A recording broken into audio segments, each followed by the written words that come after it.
Ladies and gentlemen, welcome back. I am ever and always your host, the Lord Deather. Or wait, no, sorry. We're not Lord Dooming yet. It's going to be a few months. Ladies and gentlemen. Here's a random question. Anybody out there, his name is Euro, or anybody else? Get up, Link. That's true. Doom Rider's the Lord Doomer. Ah, good, Bionic Pun. Thank you. That is good to know. It's not perfectly consistent. The bot breaks sometimes, but it is quite literally better than Twitch, so we're gonna go with it.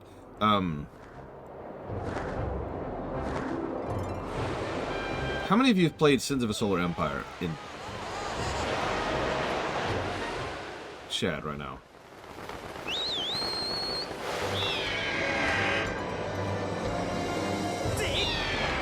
Well, we've got the third retread to do right now, Kitten Fan. We're going to get the song pieces.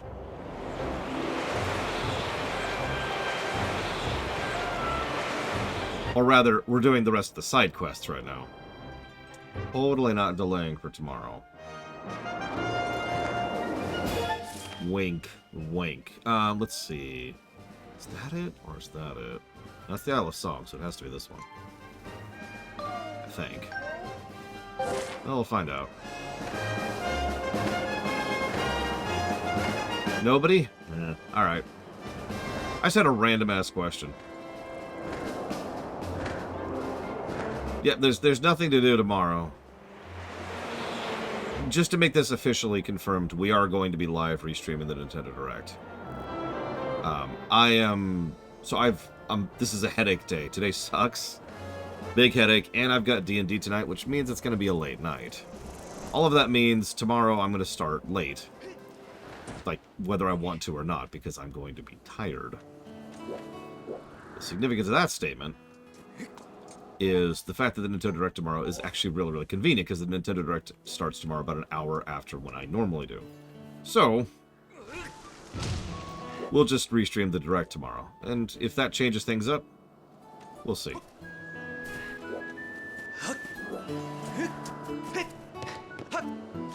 Lord knows I have not been doing well lately in terms of sleep.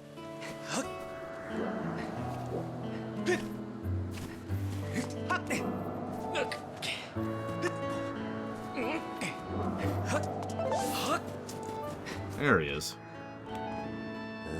Lord, kill me? I wasn't expecting to see you here. I flew into this thick fog and ended up on this island, but once I got here, I realized this is some kind of insect paradise. So I decided to go after my dream and raise a bunch of bugs here. Now I can spend my days catching all the bugs I want. Want to try catching bugs? No, I'm good. Hi. But now that we've talked to him, we've unlocked the final side quest. And we're not actually doing that yet. We want to save the worst side quest for last. So instead we're going to do the other side quests.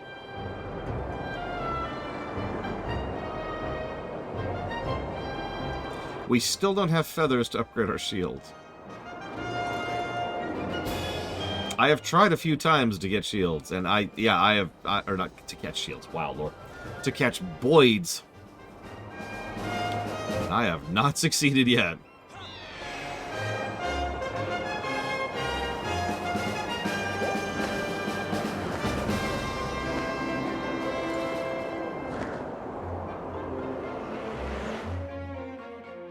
We might have 2 feathers? I'll check. We're going back here anyways. If the spawn points are static, that should help a little bit. Whoa. Ooh, there.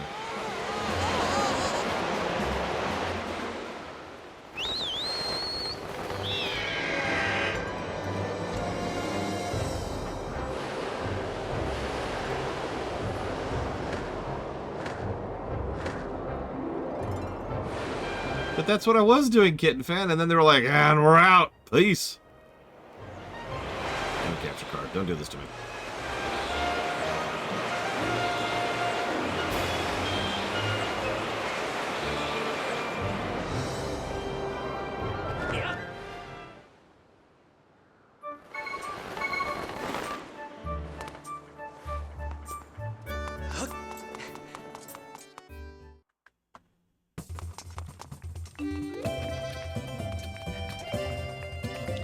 He's not here.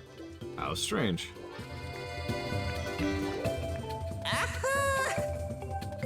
Yeah, I don't care.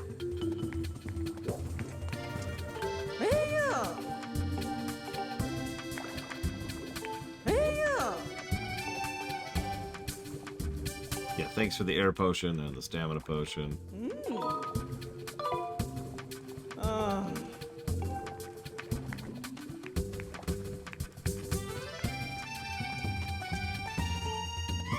Haven't seen the fortune teller much these days. You know, his crystal ball got broken, right? Hope he's not sitting at home kicking himself for not foreseeing this.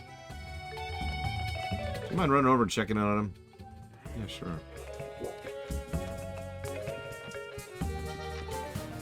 Hey! Let's check this sucker. Nope, we still have no bird feathers.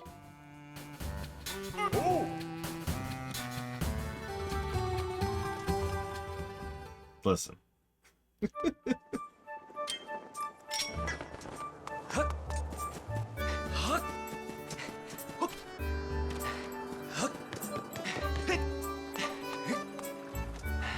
I mean, yeah, no, we're not doing the boss rush to get the Hylian shield.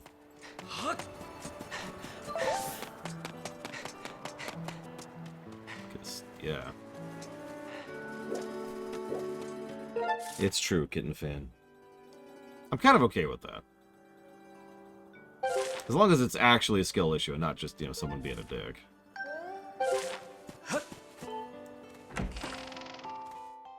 I do think it's interesting that bugs are so much easier to catch than birds. I guess that makes sense. I got tons of bugs. I got bugs for days.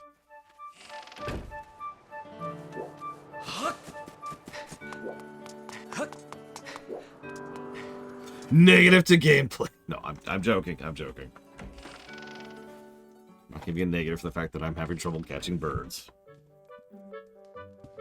Hey, buddy. How's your crystal ball? I'm fine. Go on. Go on. Please leave me be. My crystal ball is shattered, and without it, my eyes can no longer gaze into the future. It's as though these exquisite, all-seeing eyes of mine have begun to dull and cloud over with sadness. Yeah, those are called tears. I don't know if you have those in Skyloft. If only I had a new crystal ball to gaze into. Is it not true you recovered a piece of the windmill from beneath the clouds recently, young man? This shattered crystal ball was salvaged from below by Gondo's ancestor long before it found a way into my delicate hands. There may be others. You will find one for me. Yes, yes. Yes, no doubt you can see the gratitude in my eyes. Yep. A building on top of a mountain peak. You can now douse for this. Sure, we'll go ahead and add crystal ball to the dowsing target.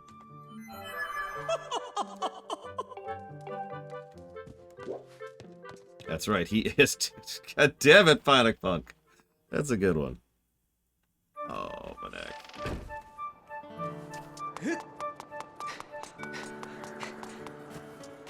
The potion medal. No, I haven't gotten anything. Although I just noticed we still don't have enough rupees to buy the heart piece, even after we do his quest. I didn't think the rupees would dry up as hard as they have. Although, I've also haven't started doing, the whatcha-figs yet. The chests.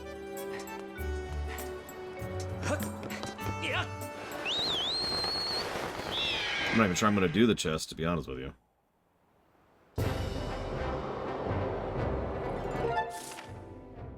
We've got a few, but I don't know if any of those are actually worthwhile.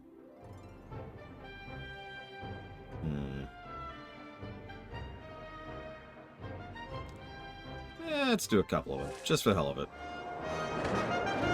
Just for funsies.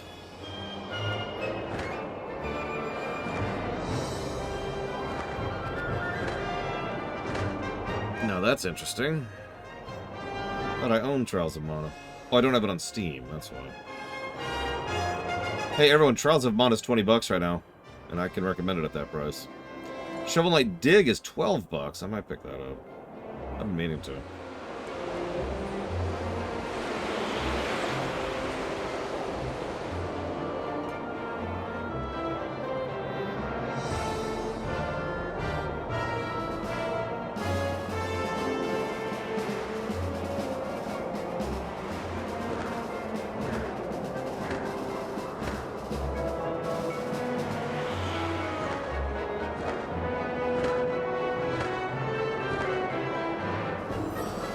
Scrapper wasn't as bad as I thought it would be, Kitten Fan. Go figure. Like, I remember that quest really badly, but we just kind of crushed it. And that was even after we pseudo-soft-locked. I sure hope so, Yura. Screw GW. Games Workshop can go directly to hell.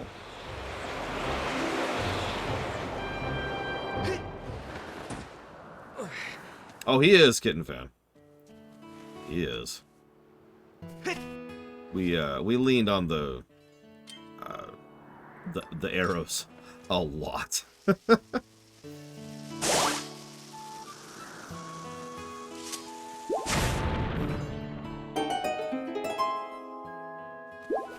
Oh, nice, TSP. I still haven't seen if that's actually a worthwhile game or not. 100 rupees. Yeah, okay.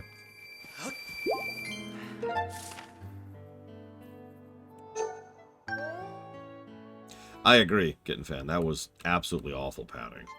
Completely unnecessary. And it did get some negatives, I'm not gonna lie to you.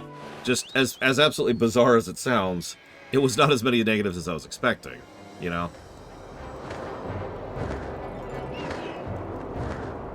That's how it usually is. We remember the bad parts, and because of how memory works, we exaggerate them in our brains.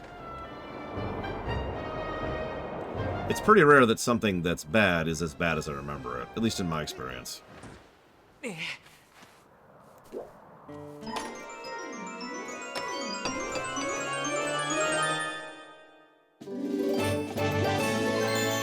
I'll take that. Yeah, exactly, Kitten Fan. I missed one back here. Whoops.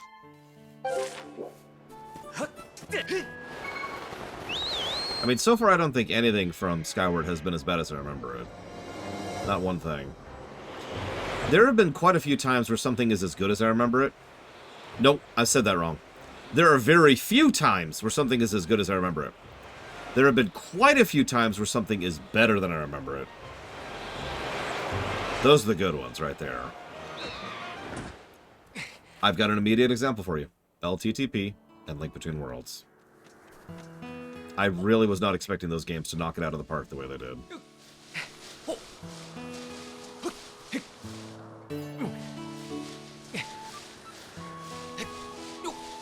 Hell, I've got a movie example for you. Star Trek VI, The Undiscovered Country. We went through that a few months ago for the lore run. And that movie, ha ha ha ha.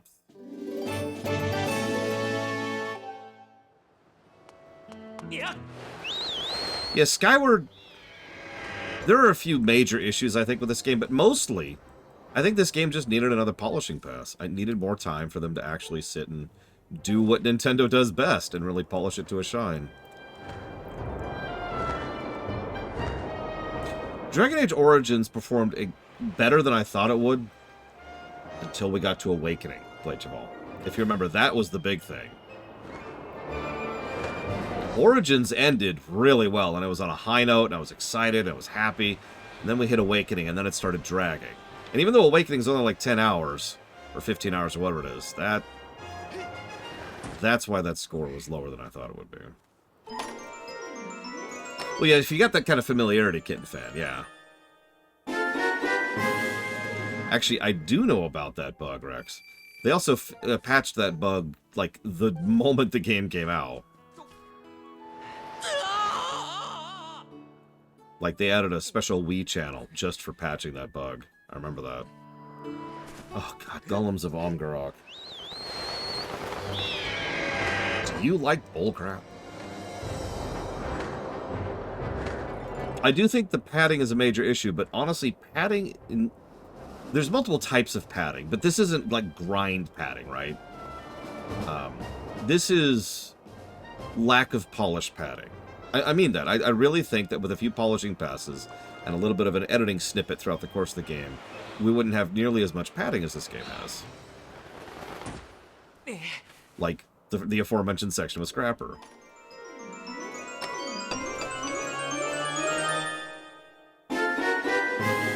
Well, now we got some cash flow.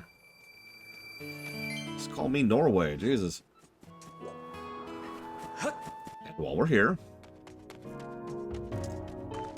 Yo. Is that you, Lore? Never thought I'd run to here. Yeah, I was busy having sex with your daughter. What's up?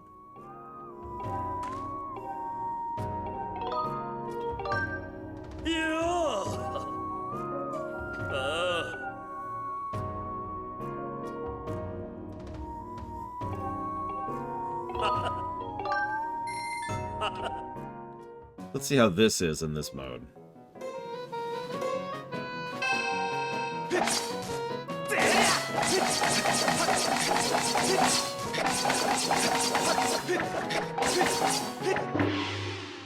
I actually screwed up there considerably, and I still got 26.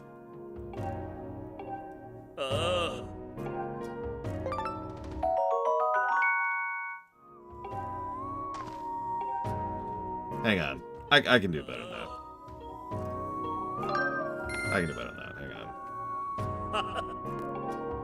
I don't remember how many you need for the heart piece.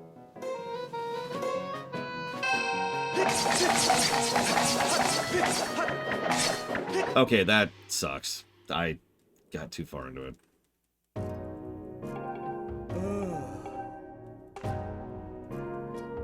If you need 100, I ain't doing that.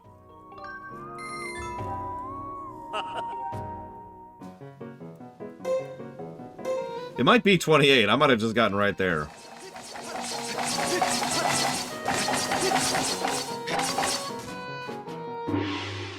What was that? Why do you keep doing that, Link? It's just really frustrating. That's like the 4th or 5th time. It's just started happening yesterday. And I don't know if it's just me or the game or my controller or what, but it's just started being like woo, woo, woo, woo, instead of actually slicing.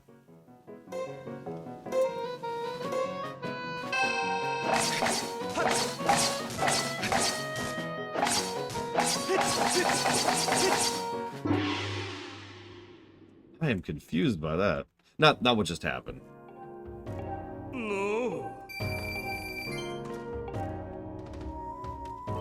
That would be funny, Yura. Terrible, but funny. We actually switched controllers because of that. All right, hang on, hang on.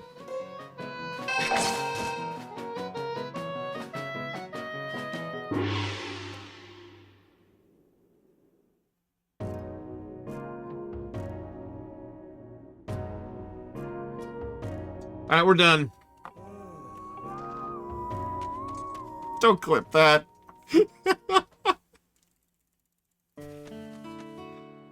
I think, yes, Kitten Fan, I think that's exactly what was happening. I think I was quite literally slicing too fast.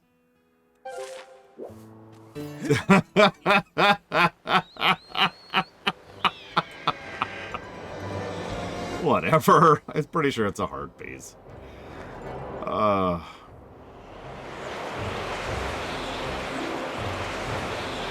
Yeah, that's my fault. I'm too much of a Mega Man player. I know how to mash.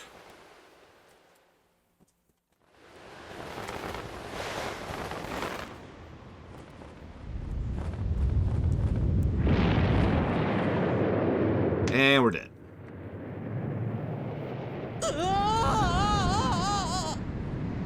Time to play Metal Gear. Yeah.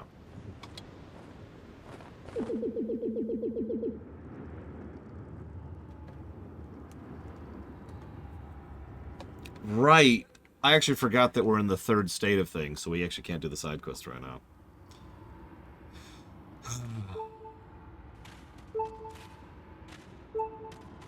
Oh god, I can't dig. I can't do anything. Time for Metal Gear Link.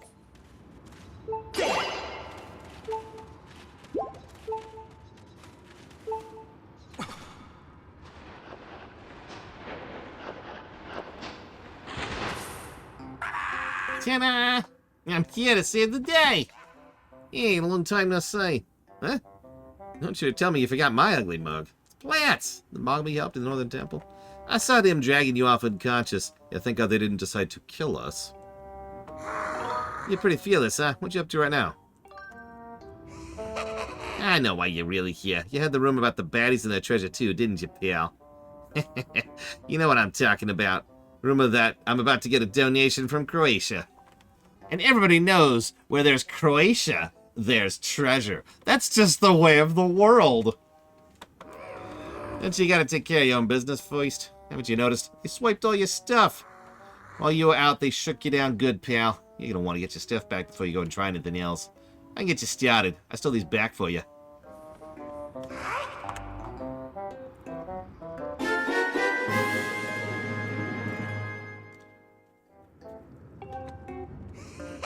Time for me to tunnel out, pal. You got your work cut out for you. Good luck. Thank you, Plats. For real. You're a bro.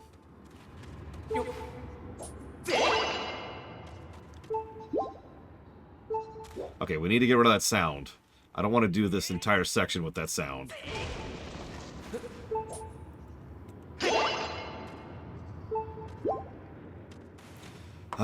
Okay. We're okay. We're okay. Thank you, Croatia.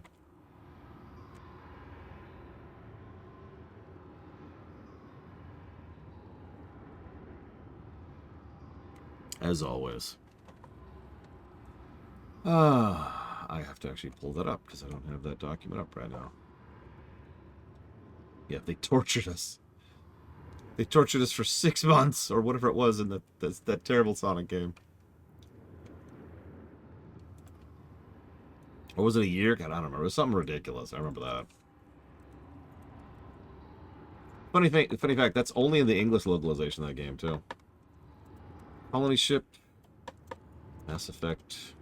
Andromeda. Gothic. And the Croatia Special.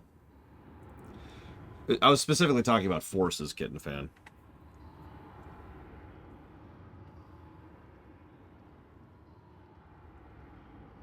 I will admit, though, it's rare that I've seen a Sonic game I actually would consider... Well, not a great game, that's unfair. A game that I would enjoy. Better way to put that. I still haven't played Frontiers. I don't even think I own Frontiers.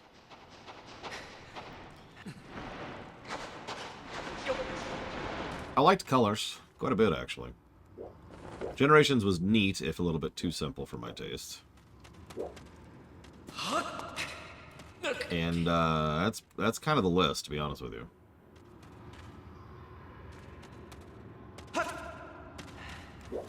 Yeah, Frontiers looks... Hey!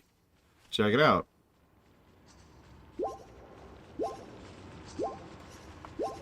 Yeah, I know a lot of people like Sonic Adventure and Sonic Adventure 2. We'll see. I mean, Sonic Forces is a terrible game. It's just a terrible game I actually enjoyed. It was a so bad it was good for me. I'm not trying to stand up for the game itself.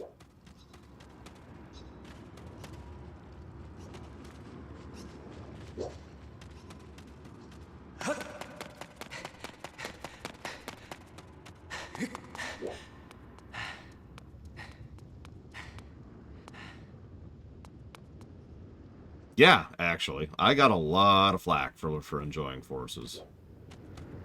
Like, a lot of flack.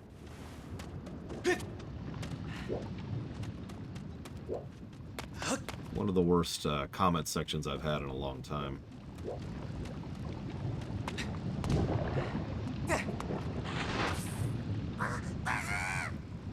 Hi.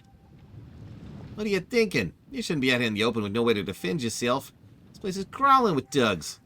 And just be careful they don't spot you while you're sneaking around, alright?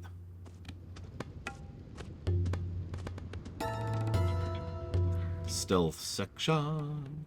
I believe Sonic Forces is almost entirely 2.5D, Hero. I could be wrong, don't quote me on that. Probably don't even say this, but seriously, pal, don't let them bad guys see you. You hear? They ain't gonna do something nice if they catch you, so don't do anything heroic and get yourself caught. Okay. You know, I really worry about you, pal. It's a weakness of mine. Tell you what, I'm gonna show up something. Open your mouth. Open your mouth. You'll just tell about your pal, so let me do one more thing for you. Old Plat's gonna show you what's in all the treasure chests. How would you know? Alright. After all, none of that looks like stuff I'd really want anyhow, but if some of them things are yours, I bet you're gonna want to get them back, right? Please.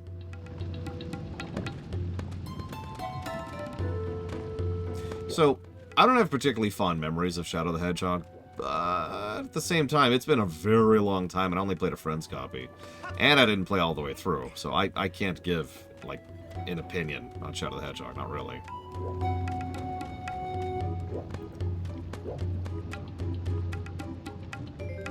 It's true. They can just tell what treasure is.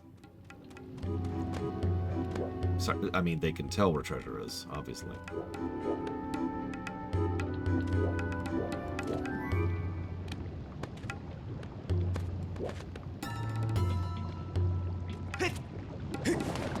Nope.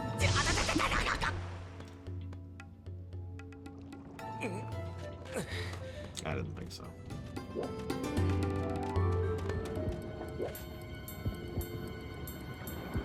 There's that Yoshi drums again. We're near an enemy, so the music changes.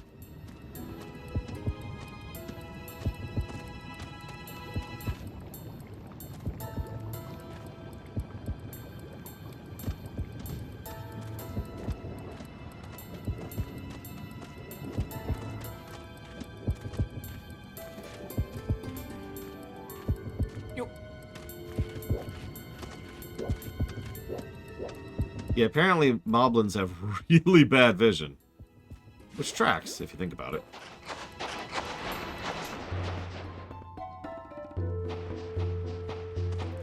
No, I think the hottest take I could ever have on something like Sonic, in general, would just be the fact that I've never really been into the Sonic series, in general.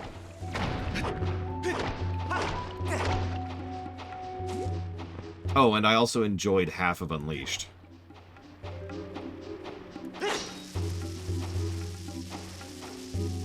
Really, I'm not memeing or being contrarian.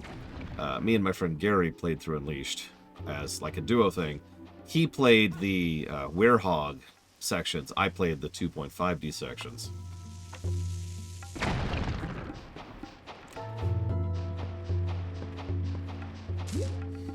And yeah, they were pretty fun. I was actually pretty into it. I only found out years and years and years later that was, I believe, the first game where they were using their new Sonic engine, which was designed to enable that kind of ridiculously fast speed and load times, so that it could be Sonic, right? Something they've used to really good effect since then.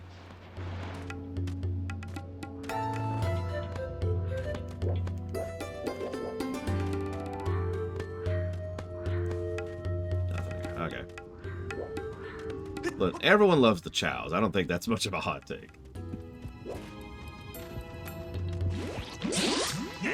Yeah, the boost games. That's what they call them.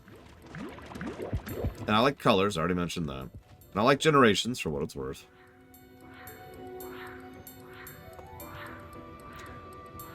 Not the 3DS colors, to be clear. Not that I didn't like it, I just never played it.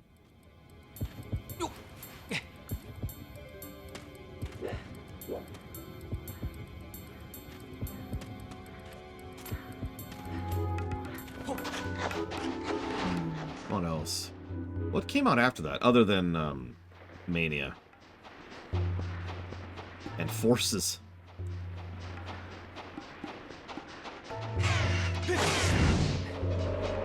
Lost Worlds. Oh, God. I wanted to like Lost Worlds. I did. But I did not succeed at that task. A new Zelda? Oh, geez, Kitten Fan. I don't know. But if you want to find out, I'm streaming it live tomorrow. Or, I guess, restreaming it. You know what I mean.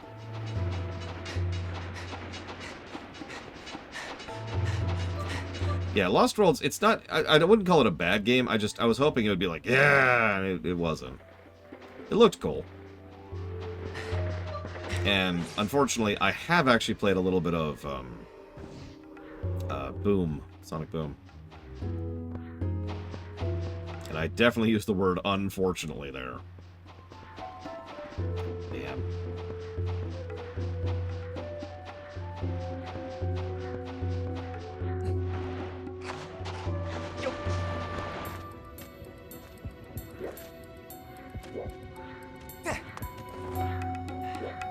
Yeah, pretty much. I never actually played the advanced games. I'm aware of them. And I've heard nothing but good things about them. Oh, that's cute.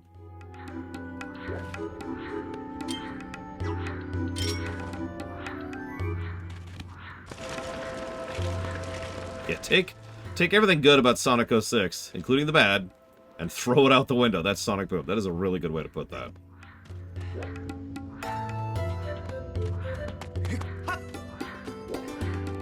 No, I never used the tax evasion glitch.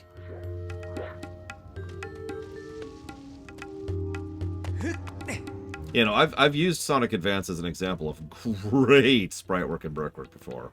That's what the GBA can really do. Mania was okay. And I know that's probably the hottest take I could possibly have. But Mania didn't catch me the way it seemed to catch everyone else. And I think I can explain why, though. Legitimately. I've never liked the zoomed-in camera of the classic Sonics. It is very specifically the camera. Like, that's that. I can point to that and say that's the issue right there. And not only does it feel claustrophobic, but I feel like I have trouble actually playing the game in any manner that I actually want to. Or at the pace that I want to. I know they want me to memorize the stages, but I want to react to the stages. But I can't do that. So Mania is by all accounts, a very, very good classic Sonic, and so it contains that same problem.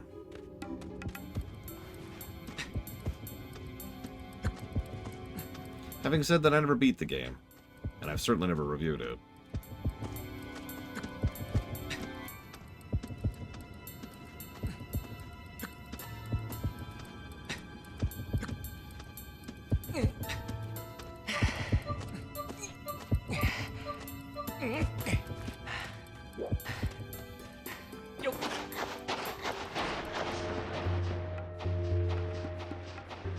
I've actually spoken to speedrunners, which I know is not the greatest source of information, when I was trying to figure out exactly what it was about classic Sonic that didn't catch me. And that's where I came up with the memorization thing. How valid that is, debatable. I never actually played the Mario and Sonic Olympic games past, like, the demos, but I enjoyed what I played. Opinions on Unleashed. Well, I just gave my opinions on Unleashed. That's actually what started this conversation. But to repeat myself, I enjoyed the day levels of Unleashed surprisingly quite a bit. And the story is trash. Like, actual trash. Oh my god.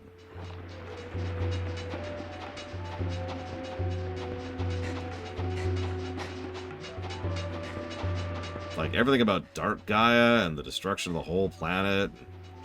Man.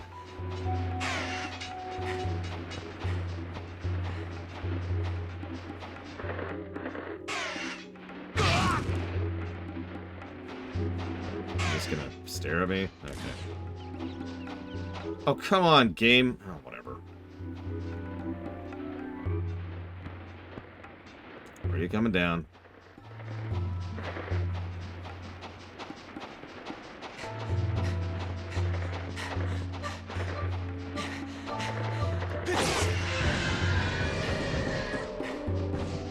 I've never played, what is it, Crystal? No.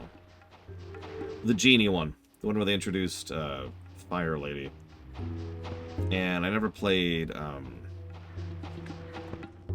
the other one in that era. Secret Stars, I want to say? Secret Rings, that's it. Secret Rings.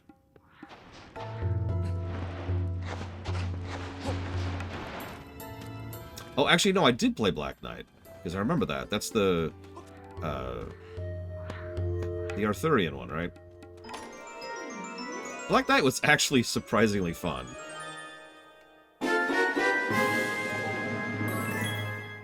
Like, I wasn't expecting much from that, but I enjoyed it for what it was.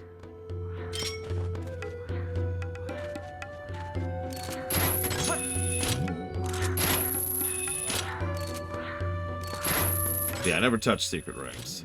Like, never played it at all.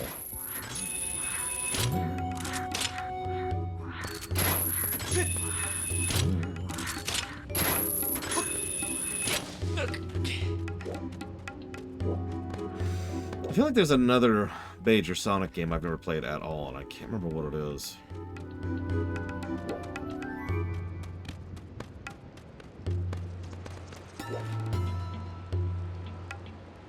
Might be Heroes. Well, okay, I haven't played Sonic CD. That is true.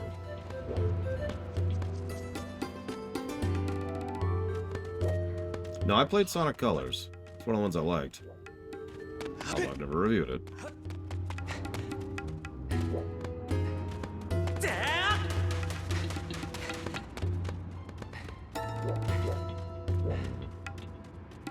No, I played Generations.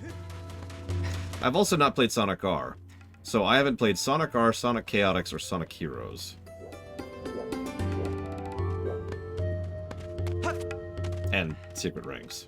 I think that might be the list. If I could have one item from any Zelda game, what would it be? There is an old 2D Sonic block, Rex. If you type !block in chat, or blocks, you can get a list of what that means. Yeah, the Triforce! No, I understand the intent of the question. I'm not gonna cheat with that. No, sorry, blocks. As in, like, Legos.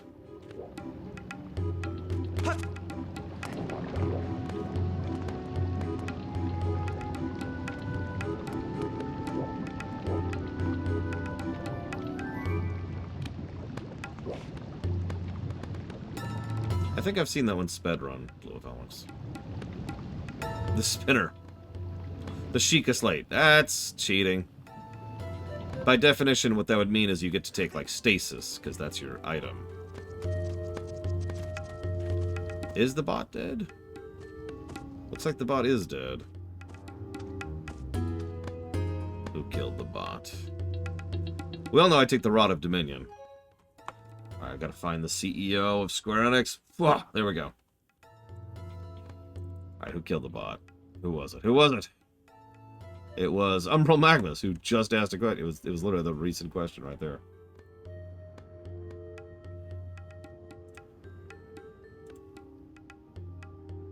There we go. Let's see. I know, I'm joking, Bella. That would be awful if it actually worked as designed.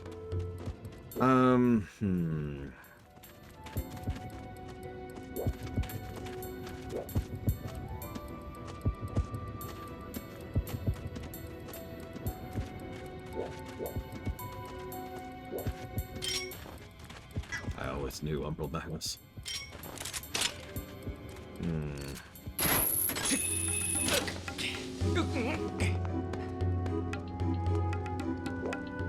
The Golden Armor. A bottled fairy. You know? Actually, no. No, I know exactly what I'd take. Although that doesn't count, does it? I was about to say I would take, you know, like, one of the health potions, or, like, one of the, like Grandma's soup, right? From Twilight, or from Wind Waker, excuse me. The problem is, that's not a Zelda item. The bottle is the item there.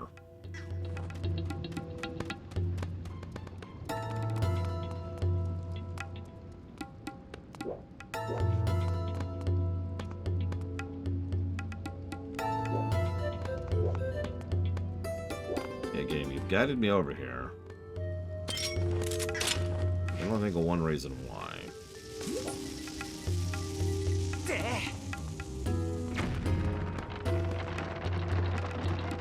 That's probably it.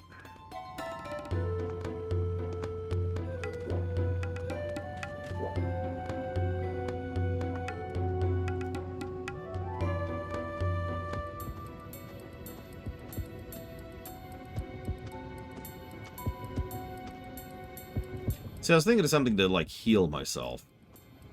I got a lot... I'm getting old, you know? I got issues.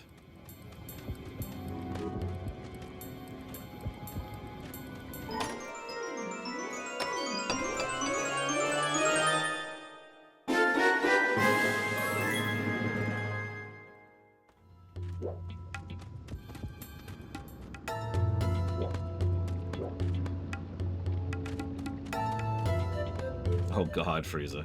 Yeah, just take all the Zelda 2 spells.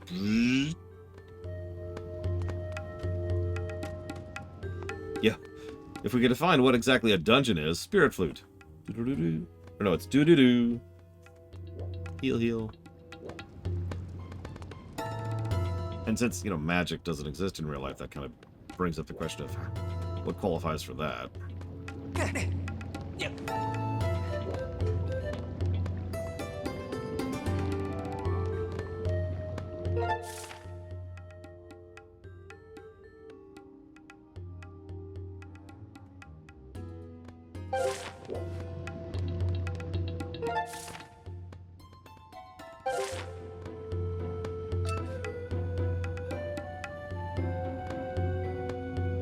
Thing behind bars.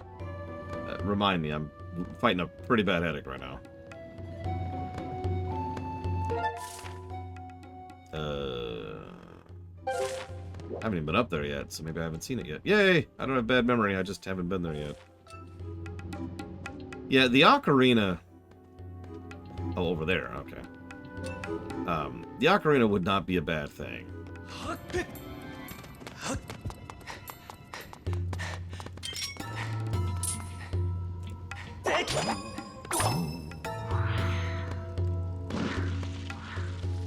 Like, it probably would be a little more limited compared to what it can do in the game, but it could still probably do a decent chunk of stuff.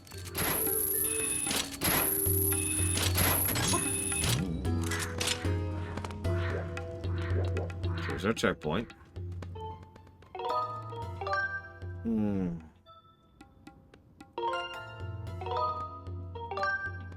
Which game was Ultra Hand from?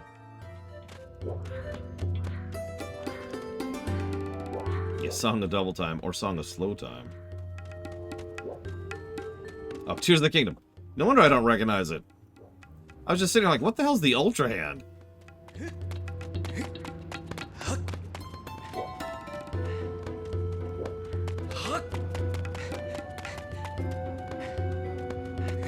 So apparently there's an item called Ultra Hand, which is telekinesis in Tears of the Kingdom.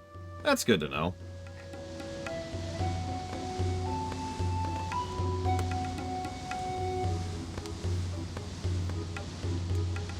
There's a lot of pressure right under that spot. For real though, could you do me a favor and not mention stuff like that? I would have liked to discover that live, and well, now I can't. So.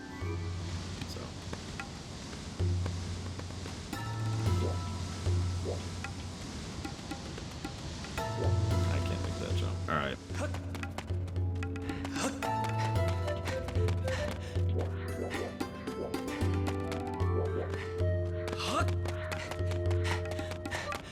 We do have the whip. That's the new thing to the equation. So what can I get with the whip that I haven't gotten? No, when I say I'm going into Tears blind, I am not being facetious. I have literally learned more about Tears streaming these games over the last couple of weeks than I knew prior to that. That's kind of the risk and cost of doing such a thing, but that is what it is. Yeah, no, it wants me to go up. It very clearly wants me to go up. So how do I go up? Okay.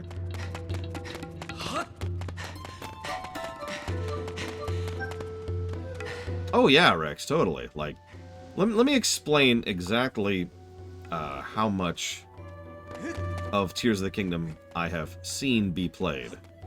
So my niece was watching the intro and I wandered off. And as I was wandering off, she did whatever the intro is, which I have not seen. And then when I came back, she was like, hey, I'm putting stuff together. It was like a raft, like a chunk of water. And she had to try and make a raft work with the stuff that was there.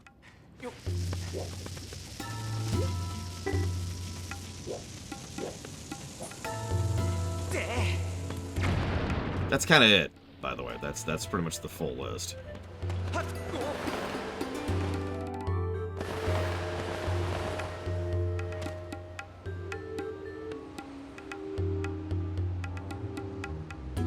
So hot. The most amazing treasure of the world just up ahead. Time to steal it from him. I don't know why all them bad guys started disappearing. I noticed they were all gathering up ahead. They must have something good.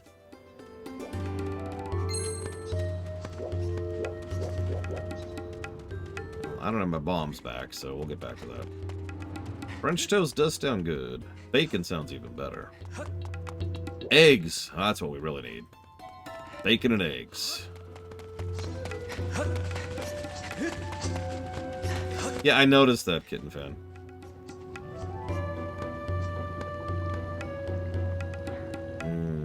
Eggs. I don't like green eggs and ham. I don't like them, Sam. I am.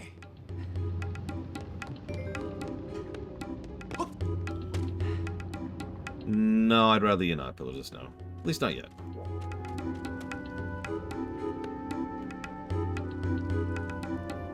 Please. Jesus Christ. Okay, this is going to be a trip.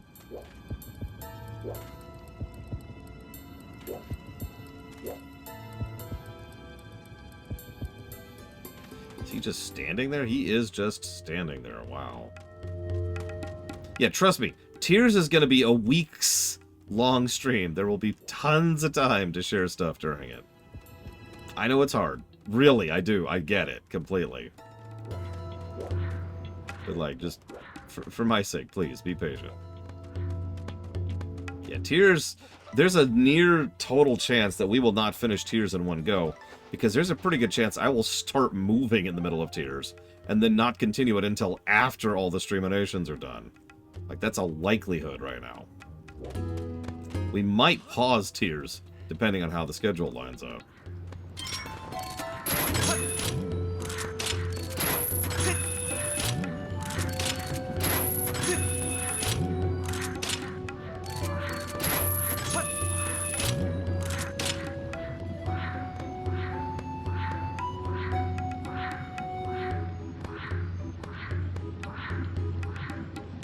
I mean, I'm guessing Tears is going to be Breath of the Wild, but longer. Breath of the Wild was about a week. So, yeah, there you go. It's not hard to guesstimate.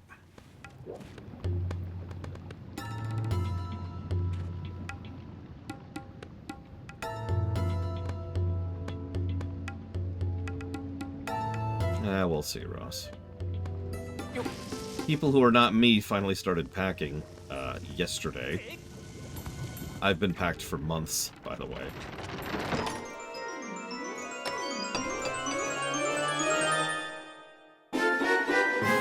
Yay, the slingshot, which is honestly kind of useless here, but cool. Okay. What?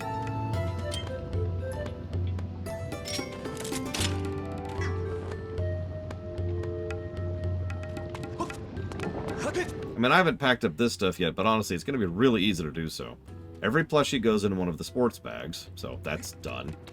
Everything else is either getting thrown away or is already packed. Like, it's probably not super obvious, but this is just my games, right? Like, that's just my stuff in the bins. These are ready to go. These can be loaded onto the truck right now. That's another thing. Yeah, Breath was about 60 hours and about a week. And I had a walkthrough, and I knew what I was doing. Tears, I've never played before. I might use a walkthrough, but I'm not going to, like, plan out my route like I did with Breath. I have no idea what I'm doing. So yeah, no, Tears is going to be pretty long. Its name will be apt.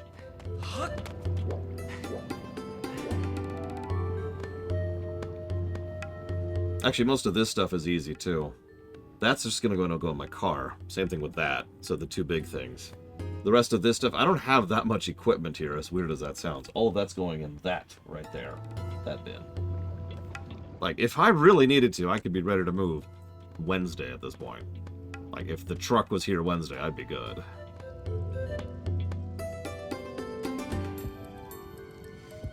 Okay, so now I have a slingshot. Ho, ho, ho. What can we do with this thing?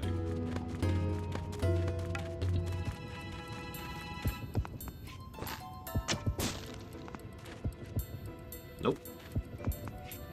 Yeah, there is a very real risk of tech getting damaged in a move, and unfortunately there's really not a lot I can do about that. I mean, there's the basic safety functions, which I always do, but sometimes something just goes bad, or gets jostled the wrong way, or gets too vibratey during the trip. And that'll suck if that's true, because that wouldn't be the first time. Hell, that wouldn't be the first time while this has been my job that I've had that problem while moving.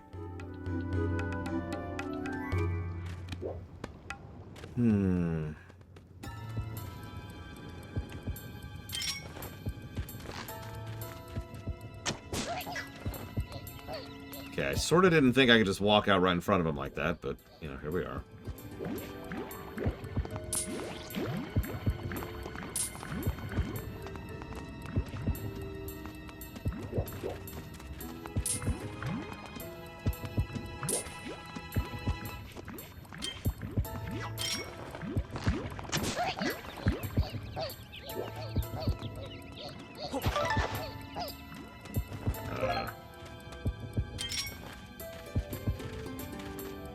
Oh yeah, no, like I said, my car's going, or my comp's going in the car. Just like my monitor is. It's about $11,000 between those two items.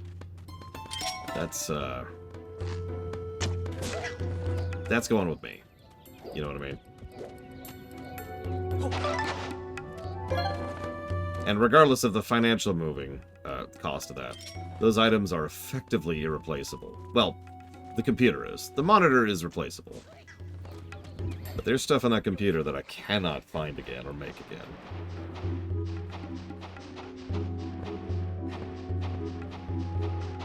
Do I feel alien? Yes.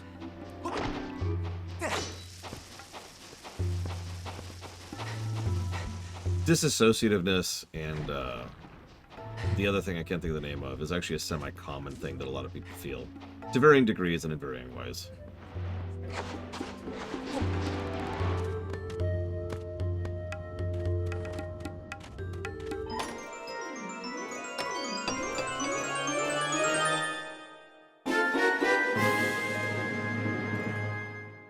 I love that. You got your bomb bag back.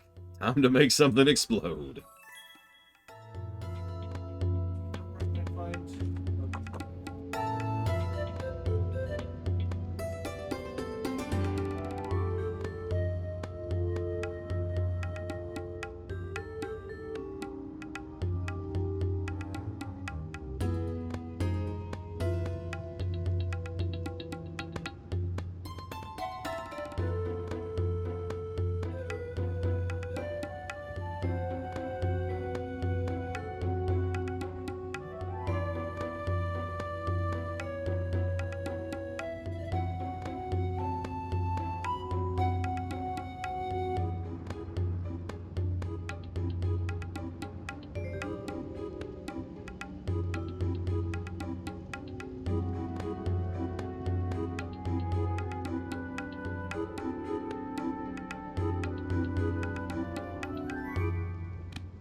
Cooking is fun, I agree. You know what's even better than cooking, Yura? Eating nothing but frozen taquitos and burritos for, like, years. What was that, like 3 years?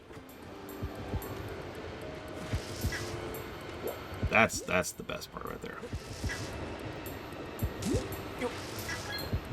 I like really, really crap ramen.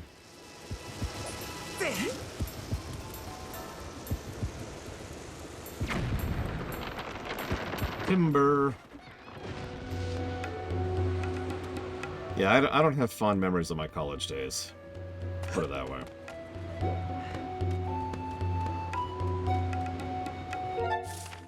Yeah, it took me a long time to understand that there was such a thing as good ramen. And I know that sounds like a stupid statement to most of you guys, but It really was like a revelation that there was such a thing.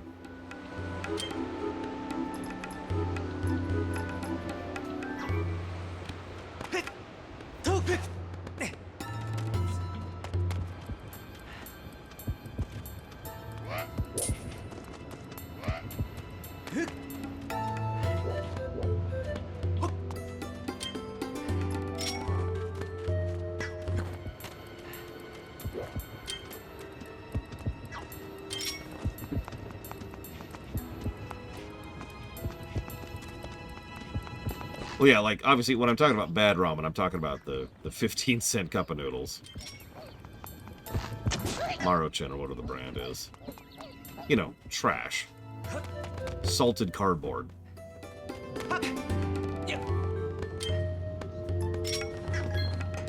And that's barely an exaggeration. They're just the worst. My God. Now, there is such a thing as good instant ramen. Another thing I didn't realize until I was much older. But it ain't that crap.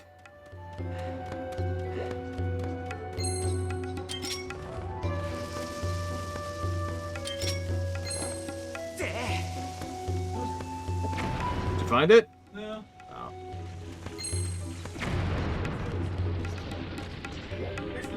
You're... I mean, if nothing else, you could probably get one shipped to you pretty quick and easy. Like, that's gotta be, what, $5? Usually I microwave. And I do that for a specific reason, Baron. It changes the flavor profile, and I hate to use such a hoity-toity sounding word, but it's true. If you boil and then pour in the boiling water, it cooks differently than if you pour in the water and then boil it, right? Now, the catch is, and this is really important, you absolutely have to pour in the water, and then you have to, I'm saying this in the wrong order. You have to get the water, you have to mix the powder into the water, then you've got, like, your broth, essentially. Then you go ahead and pour that in, then you nuke it.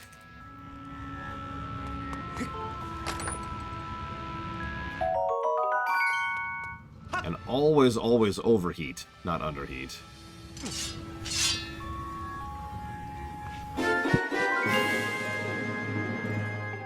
Hey, we can talk to Fi again.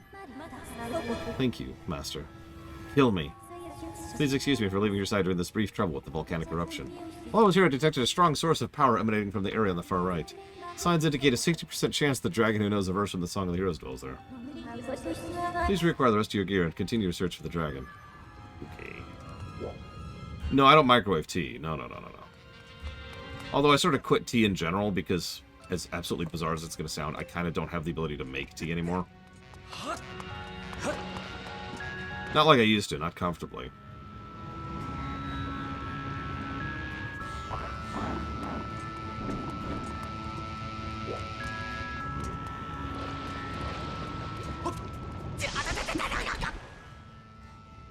And we're dead.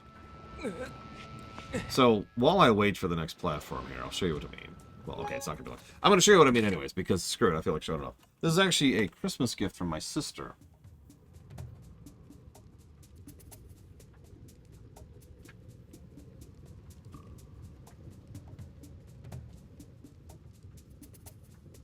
This is what I normally prefer to use to have my tea. It actually has a joining accessory which heats it up. Water, put on, flip, change the settings right there, pour, wait a few minutes, right? And this is awesome. The problem is I don't really have the availability of both electricity, space, and water at the same time. So this has just been sitting there gathering dust for the last year at this point.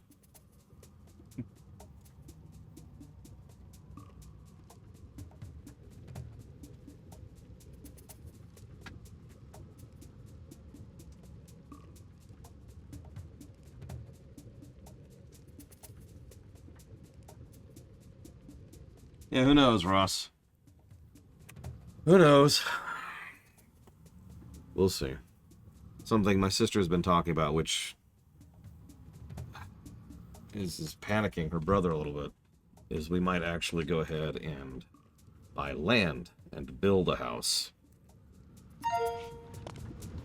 You're probably thinking, what's so bad about that? Well,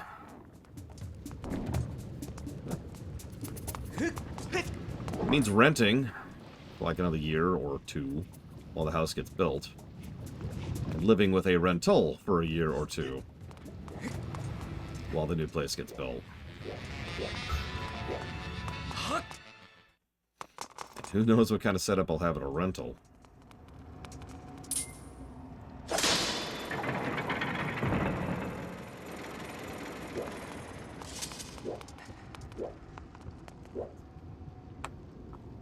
Yeah, it has, Frieza.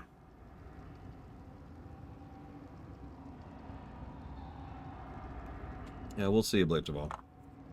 A lot of it's in the air right now. Basically, everything's in the air right now. That's the problem. Okay, so I need the beetle for that. I have not gotten the beetle back yet. So...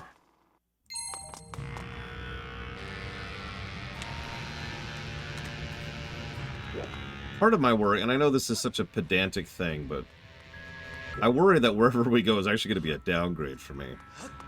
I've got a decent setup here. A nice big space. You know, I've got no claustrophobia because I'm not cloistered into a tiny room. I've got a great lighting setup, so I don't have to worry about lights. I've got a nice AC unit, and I've got a fan right there, so I'm not worried about temperature either. That's pretty big for me. I've lived in a lot less comfortable places than this.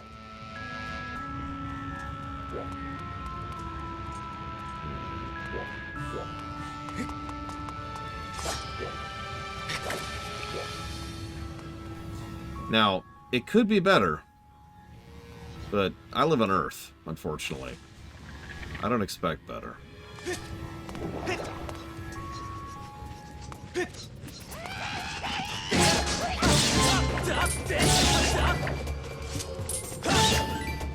We'll see. Yeah, sorry, I don't live in Star Trek Earth.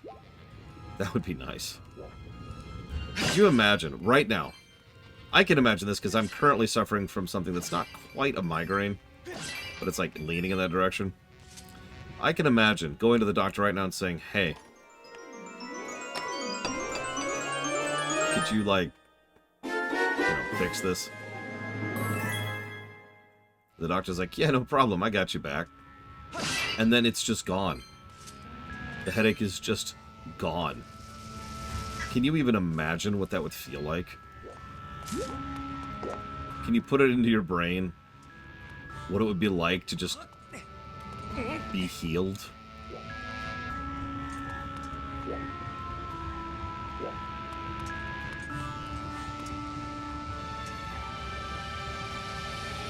It's a fair point, there are worse Earths than this. Yeah, tell me about it, Bionic Punk. As much as I have many health problems, I'll tell you the first person I would heal. My sister. Followed immediately by my niece.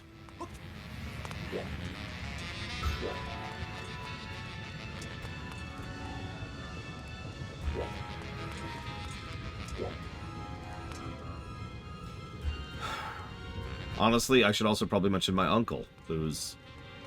well, we're waiting for the news that he's dead. I'm just going to say that as absolutely bluntly as I can.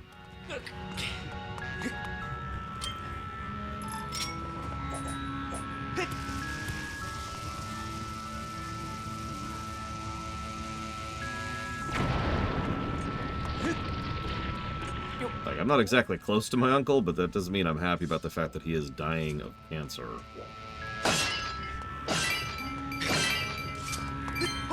He's reached the point where they've decided to just stop treatments entirely. And so we're at the just get comfortable phase. You probably are aware of the phase.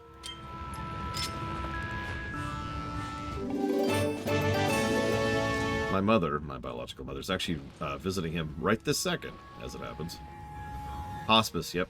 He's going to the hospice tomorrow.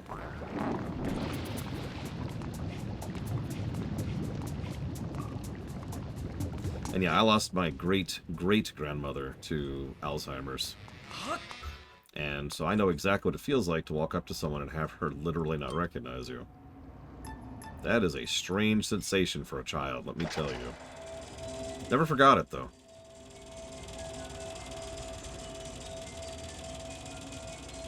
Anyways, this got awfully maudlin. I apologize. What I'm trying to get at is, man, I wish we lived in Star Trek's Earth sometimes. Like, it's not like it's paradise, but man, I'll take that over this.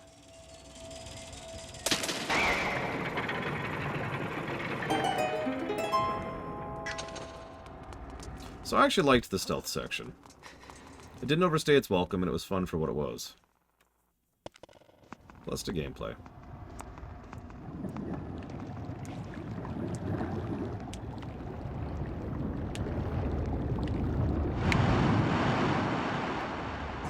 Volvagia, Volvagia. I always thought they were chanting Volvagia in my original copy of that game. No, I agree with you, Rex. That was cool. Like, I was just ready to hate that section, and then like, no, that was actually fun. I mean it, plus the gameplay. We were talking about this earlier. Someone asked a question, you know, if a game gets rid of kit, isn't that always a bad thing? Isn't that always bad design? It's like, well, no. Depends on how you do it. And now I have proof positive of that. That's a good point, Bionic Punk. We should clarify the timeline. We need to be like TNG era. Maybe DS9 era, but definitely TNG era. Holy crap. I feel like there's another one, Frieza, but I can't think of it. I have reviewed Metal Gear Solid 1. Current review, after the Oblivion line. Scored better than I thought it would be. Yeah, not only that, I don't know if you caught this, because I only failed once, but it's not binary failure either. There's like a moment of, huh? Before they actually catch you.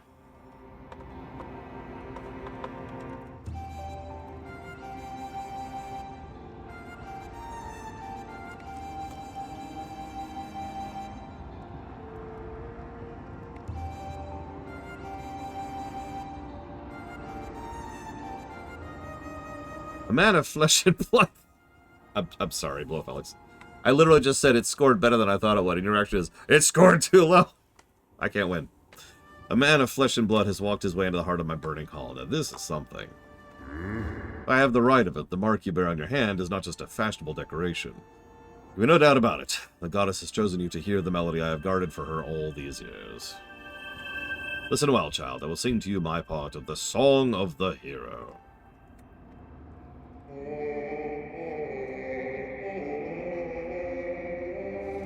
It's okay, we have pitch-perfect ears. We can tell immediately what the song is.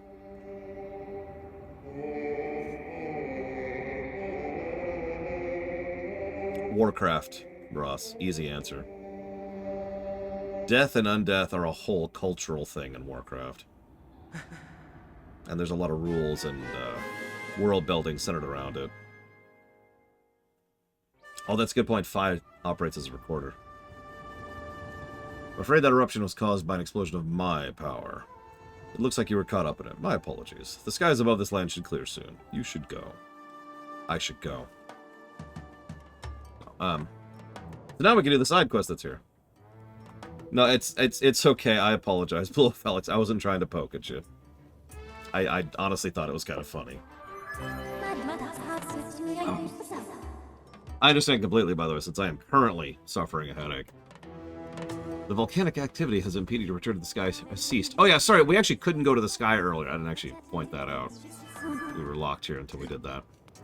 The good news is I also know exactly where we're going and what we want. It's right there. I saw it earlier.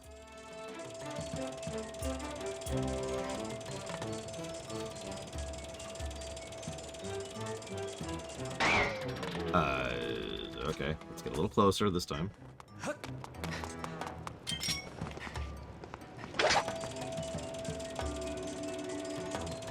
Okay, we're a little bit too close. I can't win.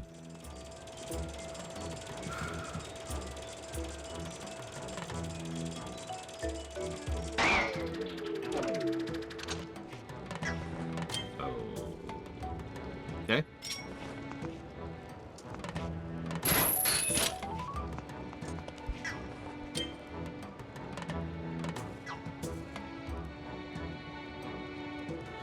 That's clearly it, right? Like, maybe I'm misremembering? Yeah, alright, let's shoot the sucker.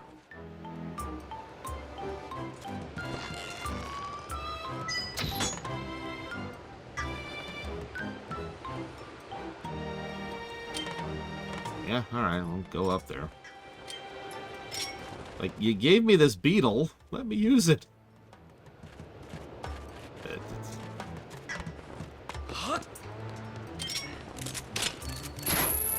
Like, I actually like the beetle. It's a... I can't win. I can't win. Okay, game. You win. I'll do it your way.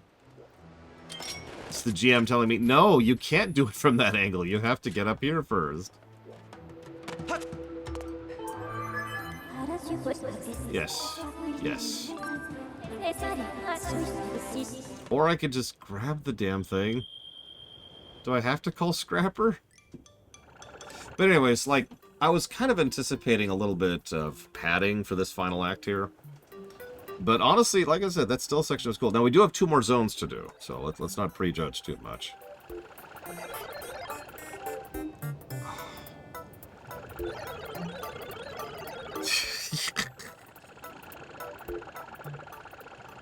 It wasn't even me stabbing Bane. I just wasn't stopping the stabbing.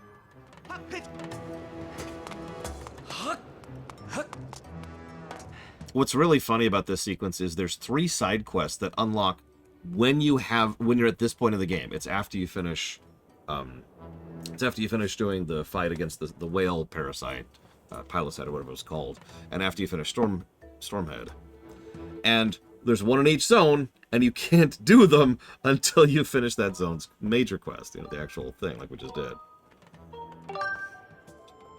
Should we do the forest one next? Because, yeah, it's probably the forest one. It might, Jolly Leprechaun. Oh, it was really funny, Wolf Alex. That was really, really funny. Oh, the forest has imprisoned 3. Yeah, let's get that over with.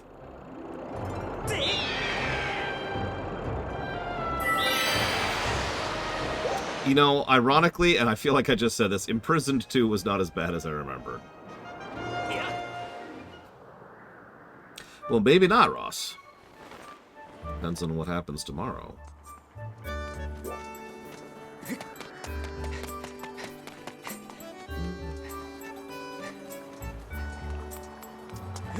I don't remember which one Imprisoned 3 is, so I guess we'll find out in a minute, because, yeah, we'll do Forest next.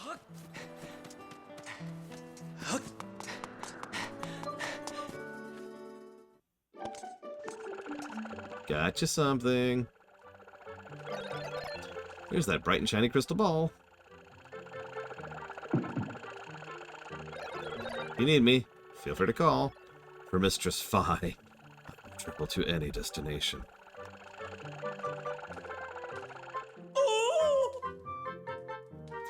There is a fairly high chance that tomorrow will contain news of a Zelda game, Bladejaval. Now, obviously there could be a new Zelda game, which wouldn't change anything. But it could also be a remaster or a remake. And Nintendo has this thing where they like to announce things and then have them come out that day. Or very soon to that day. So, random example, if they tell me that the Ocarina and Majora 3DS ports are coming out on the Switch, say, July 4th, then those runs are getting paused because we're going to play the Switch versions. Make sense? I actually mentioned this before. One of the reasons I felt okay going ahead and playing Skyward now is because Skyward was just... Yeah, exactly, Javis. Skyward was just ported to the Switch, like 3 years ago. So there's going to be no Skyward news, so we're safe. But everything else, fair game. This is it, you found it. This is exactly the same crystal ball I used before. Fates and fortunes, my eyes are wide with the thrill of possibility and damp with tears of gratitude. Tears of the kingdom. Yeah, I know, we already made the joke. It's not even my joke. I'll be able to start gazing into the future and making predictions at once. Come by the bazaar again. I'll tell your fortune for a special price. Yeah, thanks. I just want your crystallized tears. I mean, Gratitude, excuse me.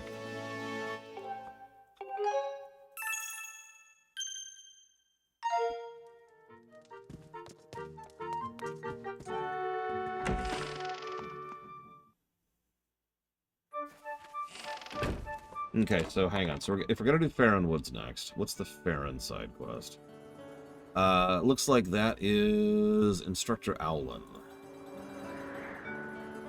Yes. So let's go talk to him.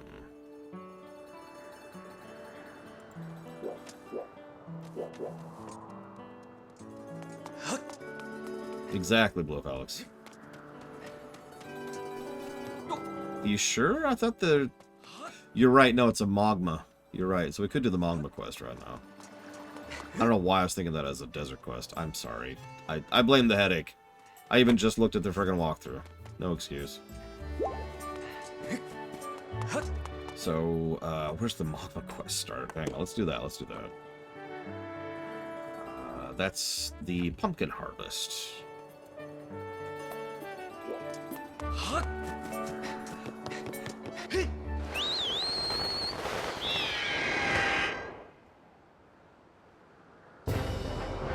I mean, if they did a proper remaster of Zelda 2, no, a remake of Zelda 2, I would be legitimately thrilled.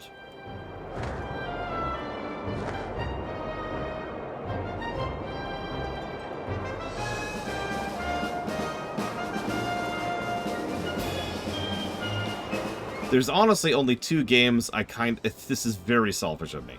I kind of hope they aren't going to be announcing tomorrow, and that's the Oracles.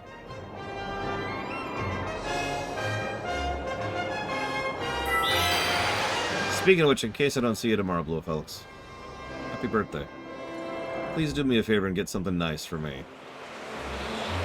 Cheesecake, you know. Ice cream. Like, you have a Smoothie King around you? Those are awesome. We'll play it by ear, Ross. Oh, God, no, that would be terrible, Kitten Fin. No. Em. Hi. Thanks for helping me carry the pumpkins the other day. You're welcome for that terrible, terrible minigame. I cannot believe we did that first try. Dairy Queen. Hell yes. I love me some good Dairy Queen. Thanks to you, ready to plant the new seeds. The only thing is, plowing the patches so that it's ready to plant is hard work. If only there was someone who's really good at plowing the field. Is it just me? Because that sounds a lot like a euphemism. Don't worry, ma'am. I'm really good at plowing the field. Whoa. But only if you're married, which you are, so that works out.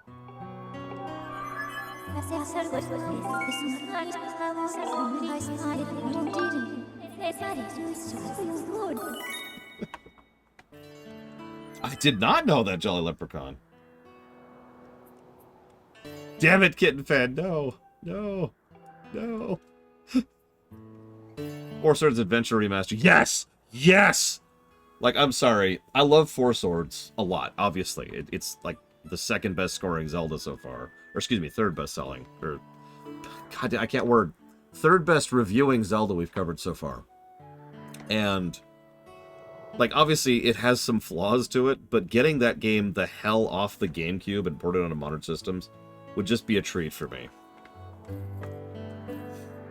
So many people, so many times, dozens of times during the stream of Four Swords, people kept popping in, I thought this was multiplayer only, and I'm like, no.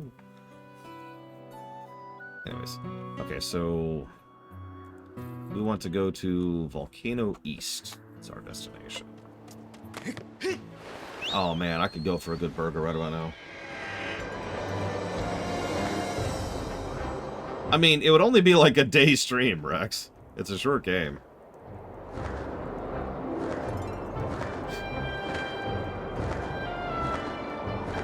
I mean, you saw that they're adding online co-op to the new Shovel Knight game, right? The moment I heard that news, I was actually in a chat call with PAX when that news dropped. And I told him, so we're playing Shovel Knight, we're adding it to the co-op list. His response was, what?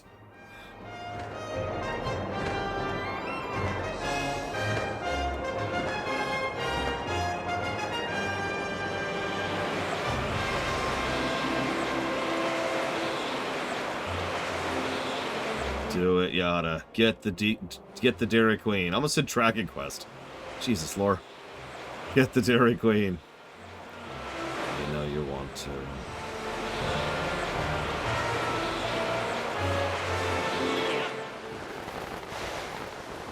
Yeah, get the Dragon Quest while you're at it. Okay, East something. I already forgot it. East something. Volcano East. That was it. Volcano East.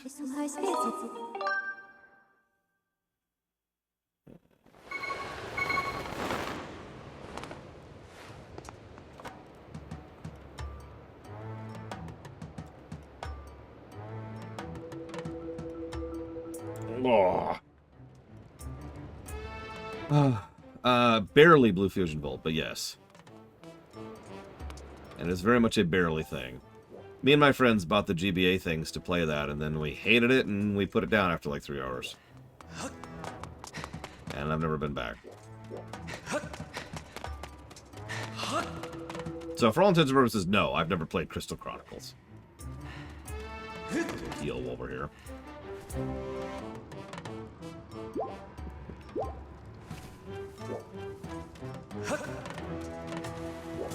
How do I like my chicken wings? Alright, I'm about to drop a hot take here. Because I don't like chicken wings. I like tenders.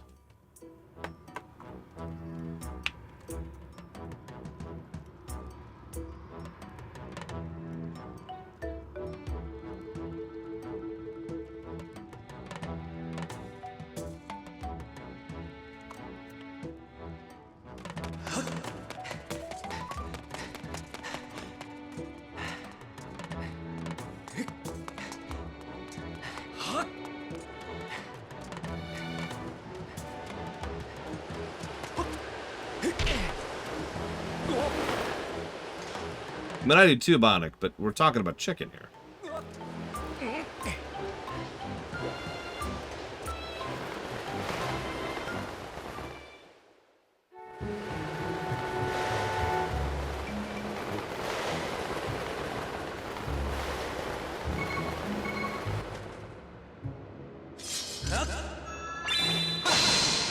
Yeah, like, if you ever get a place that has really good popcorn chicken, that's amazing. I don't know if that's the same thing, Blue Felix, but similar concept.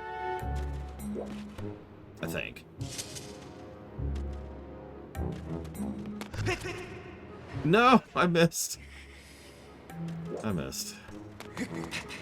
Oh, maybe you'll help me. How you been, old pal? Me? I'm at Klaus's shop. My nose is tuned to treasure. I say I'm great. So your elder Gold's been acting on since going to those ruins. Should you go and see Gold? He's somewhere that way. Sure. Yeah, no, like there was a local joint 2 states ago and like 8 moves ago that had really good popcorn chicken. It had good breading, don't mistake me, but the ratio was good too, right? Like it was like 80-90% chicken, 10% breading instead of like 50-50.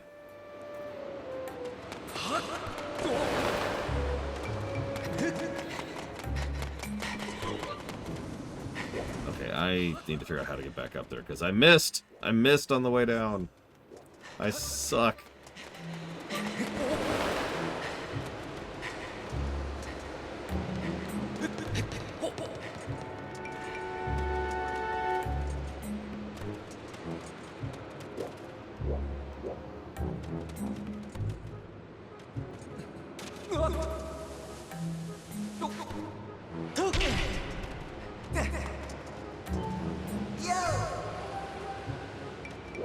Thanks, Led. Appreciate you. Okay, national pizza chain. Which one do I pick? Oh man, Popeyes has such good chicken. I literally only get one thing from Popeyes, and that's their tenders. And I don't even care. I will get a 20-pack of those tenders. Not for one sitting, obviously, but, you know. They reheat well, too. Okay. National pizza chain. So, not Pizza Hut. Just axe that off the list. So that leaves Domino's, Little Caesars. Help me out, what else am I missing? That's like a national chain.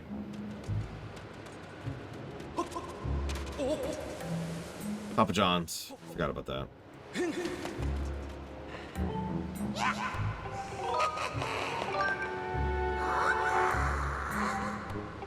Aw. Papa Murphy's, although I don't have a lot of this around here. In fact, I don't even think we have one at all around here. But yeah, Papa Murphy's. We don't have a CC's around here. We do have a Marco's, though. I've never heard of Howie's Zowies. If I'm remembering correctly, Papa Murphy's is the place where you get a pizza that's ready to go, and then you cook it yourself. You take it home and you bake it, and it tends to be really good pizza. Speaking of which, that's my pick, Papa Murphy's. You know, they've got the ingredients, you've got the oven. That stuff's good. Take and bake, that's what they call that.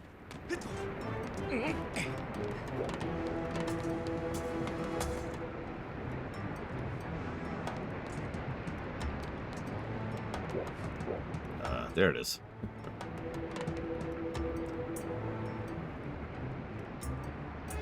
See, I just talk about a round table then, act. See, the problem is, so I would skip out of Pizza Hut because they're just too greasy for me.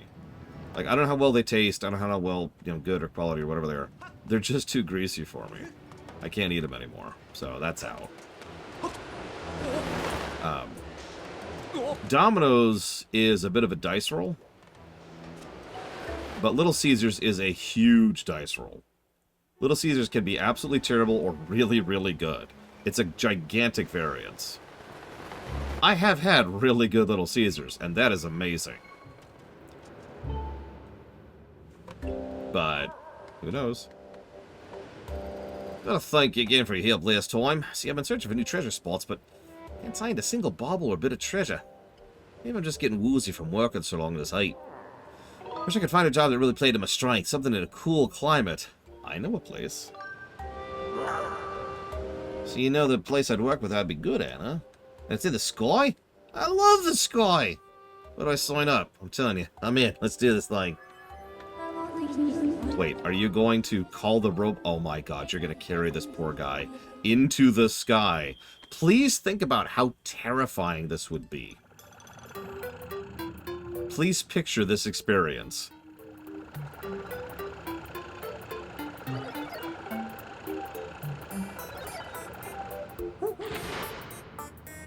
Yep, this is your life now. Hope you don't mind heights.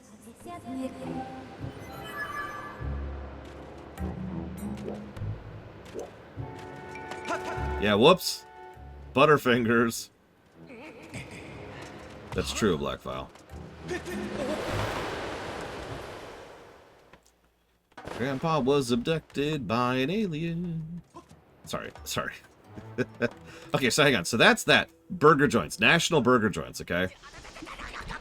So, McDonald's, Wendy's, Burger King. I'm trying to think what else actually qualifies as a national brand. Because there's a whole lot of regional stuff. This way. Jack in the Box. I don't know if I'd call A&W. I haven't even seen an A&W that wasn't shut down in years at this point. Carl's Jr., yeah. Five Guys, I think, qualifies as national. We'll give that acceptable.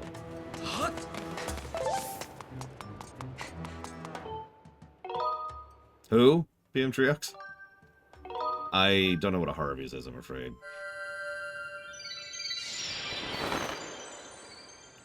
I'd mentioned Backyard Burger, but I know that's a regional. And I think they've all shut down at this point. Same with Fuddruckers. This is your life now! Ah! Ah! Sorry.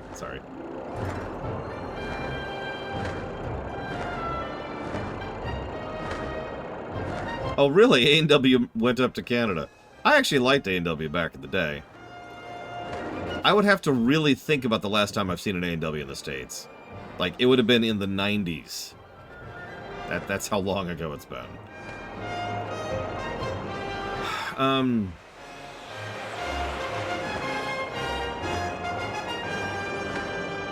I've seen a couple of places. I used to live someplace that had checkers.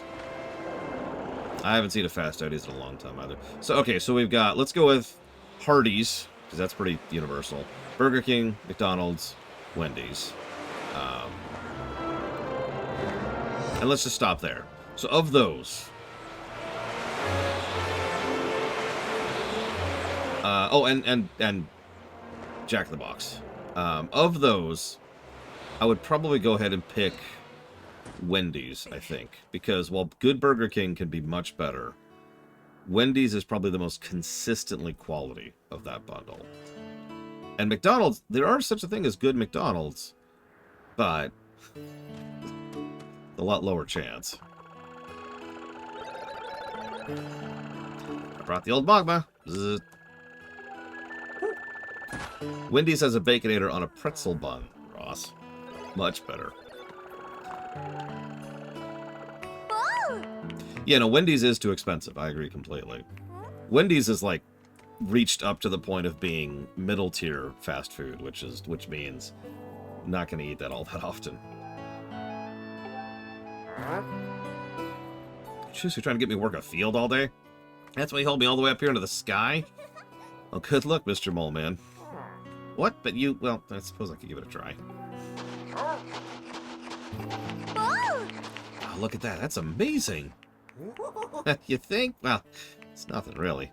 Rooting around in the dirt's child play. It's rest Mogmas. Yay! One more time, please. Again. Oh, yeah. Here I go.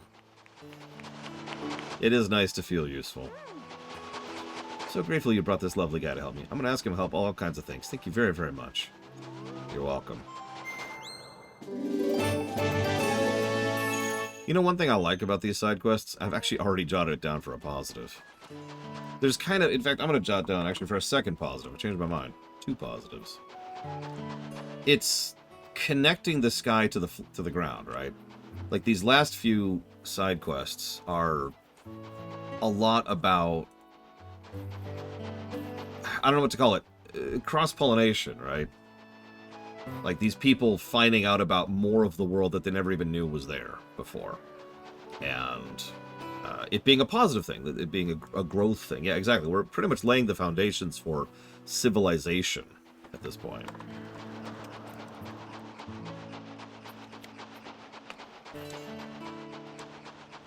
He is going at it, isn't he? He's really plowing her.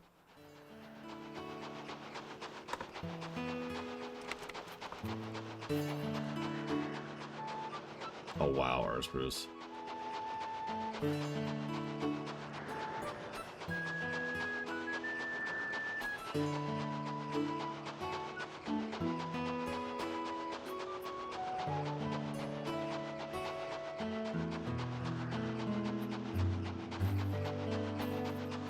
It's something that I actually really liked about in Mario Odyssey, if you'll remember. In Mario Odyssey, each kingdom, each world, was kind of isolated and did its own thing. But the further into the game you got, the more people from one kingdom would drift out into other kingdoms, right? And then, like, people from Kingdom 1 and 2 would be in Kingdom 3, and then people from Kingdom 1 and 2 and 3 would be in Kingdom 4. And it just got more and more and more diverse. And it, I don't know, that worked, right? That was a nice feeling of, I hate to use this word, diversity, and showing the connections between the zones, making them feel like it was an interconnected world rather than just a bunch of isolated zones. I liked that. Same vibe. Yeah, actually, like Breath of the Wild and Terrytown. Probably one of my favorite side quests in Breath of the Wild. Okay, so hang on. So we did that one. Yes. So let's go ahead and get the lore's canceled. The lore runner is done, and so am I. Let's go ahead and do Faron Woods next. Let's get that over with. 2 Blue Fusion Vault. We're almost done. So, do we need to... Yes. Okay, cool. Hi, Czar. Oh, man. Standardized testing is just the smartest, most brilliant thing ever to be invented in the history of the ever, isn't it? Ah, oh, yeah. Yep, I can't sleep because I'm woke. That's such a dumb word, too. Ah.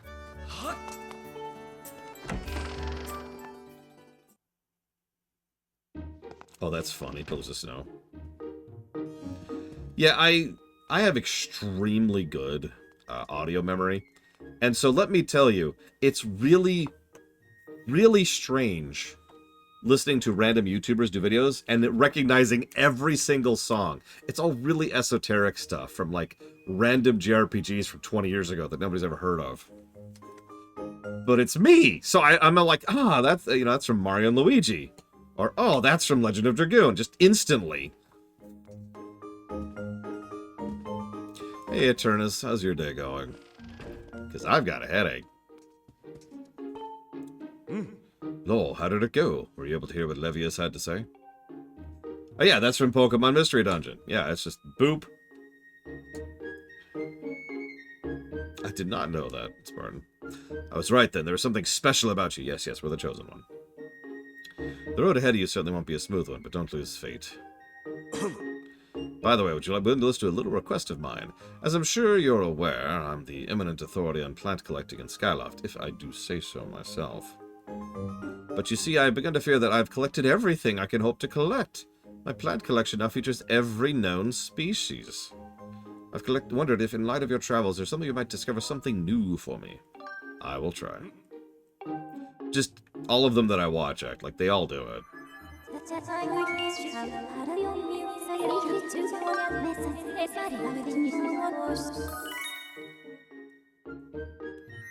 Really, Venetia Silver? That's interesting. Didn't we just get Sage, like, one expansion ago, Venetia Silver? Or am I misremembering that? Because I'm pretty sure we just got Sage one expansion ago. Or, I guess not even one expansion ago, at least for a few more weeks. So, in the current expansion.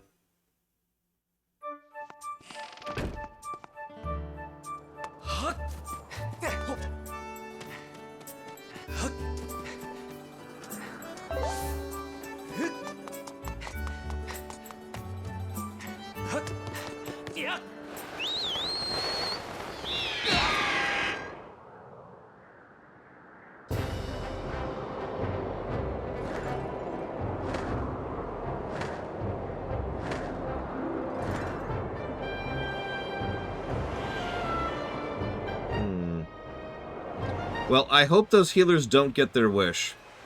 And, oh, I mean that. Those healers do not have as much MMO experience as I do. And I will tell you exactly what happens when MMO devs cater to healers wanting to heal more. It's called WoW Cataclysm at launch, and it sucks.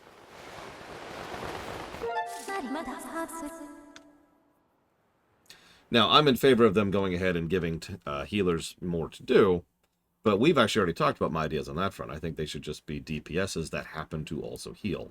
I do, like in terms of design philosophy, construction, combos, attacks, stuff like that. What was that like? It was awful, Baron.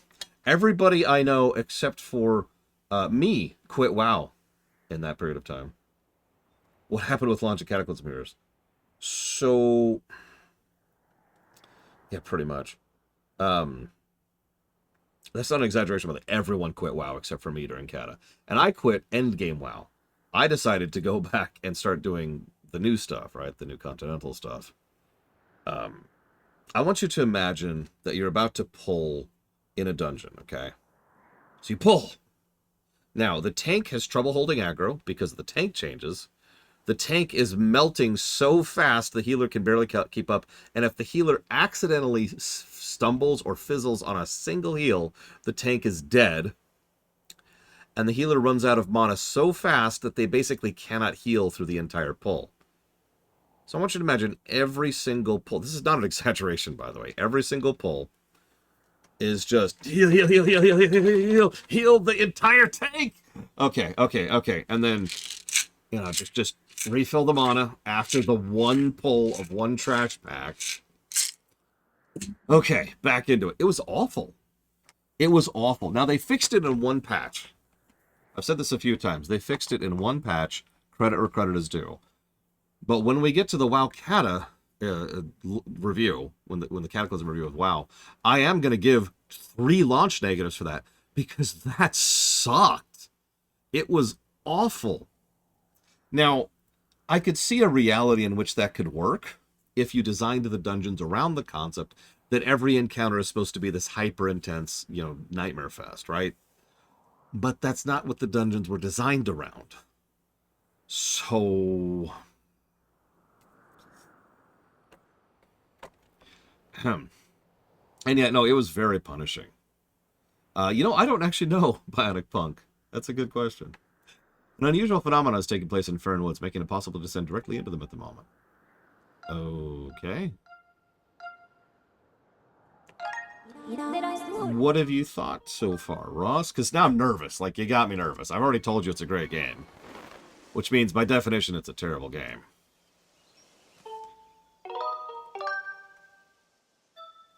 Oh, my neck. Oh, my neck. Okay, you're liking it. Thank God. I always get nervous recommending something. Let me tell you a story. Once upon a time... It's a remaster. It's a good remaster variant, but it's still a remaster. Once upon a time, I was recommending a show to someone. And I made the horrible mistake of talking about it like it was one of my favorite shows of all time. Which, it's worth noting, it was. It was Babylon 5. That person walked in expecting, like, the most greatest, amazingest show ever. That is not the experience they took out of that show, especially since because, by natural definition, they started with Season 1. And Season 1 of Babylon 5 is a little rough. Wait, really, Pillagers Snow? Right when you do the disc changeover? Or am I thinking of the wrong spot? No, I'm thinking of the wrong spot. Ignore me, Pillagers Snow. Yeah, no, I learned my lesson, Ross. If someone's like, hey, I want to play FF6, I'll say, I hope you enjoy it. And that's pretty much the extent of that. That's...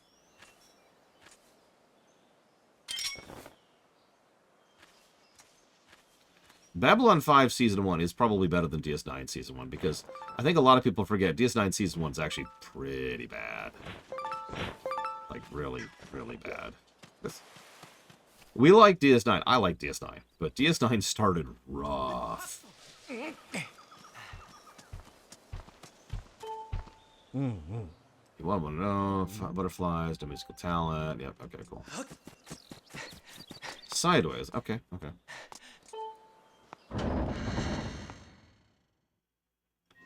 TNG Season 1 was pretty freaking bad.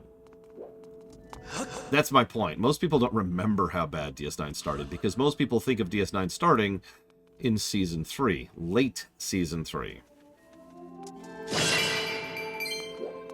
Either with the reveal of the Dominion or the Way of the Warrior.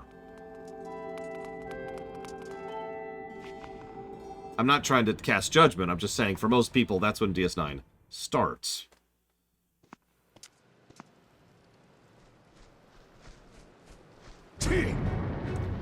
Oh, right, we have to do Imprisoned 3 first.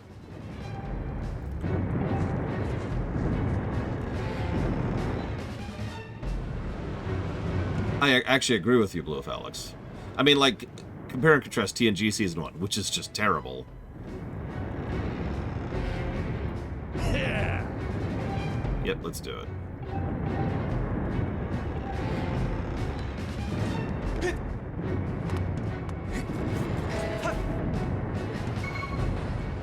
I could see that, Venetia. I stand by what I said. They should just lean into them being DPS, and they also happen to heal as, like, coverage. Yeah, this Zelda, we need to talk about your seal, okay? Voyager Season 1 is surprisingly good. Almost as good as Bella Calic, which I'm going to pause the entire stream to go write that down before I forget, because I have not been good about that lately. Bella Calic. So that's going towards Cyberpunk. Kingdom Hearts block.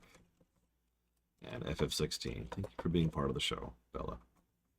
And then back into it immediately. Low battery. That's not good. Okay. Hang on. Let's fix this. No!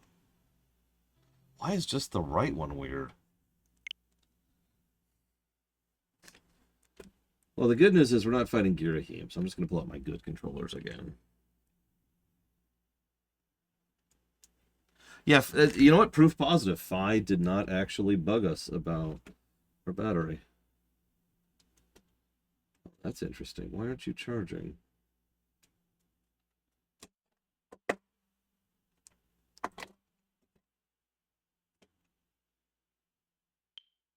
Why aren't you charging? Okay. Oh, there it goes. There it goes. Interesting.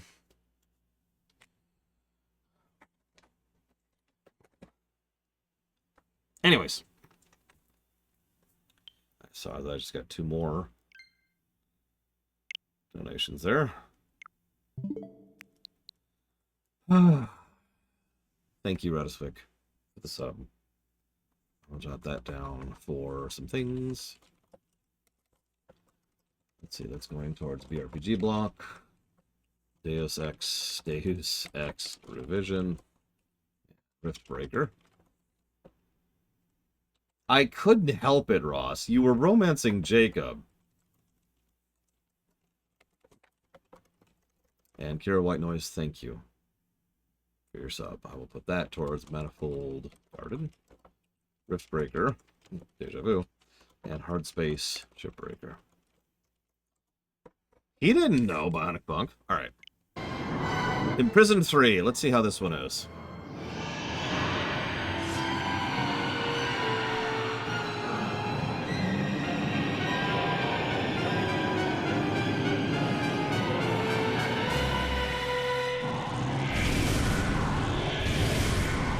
Hey!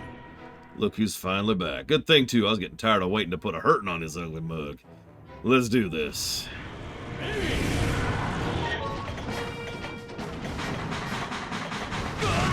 What? Okay. No. Wrong button.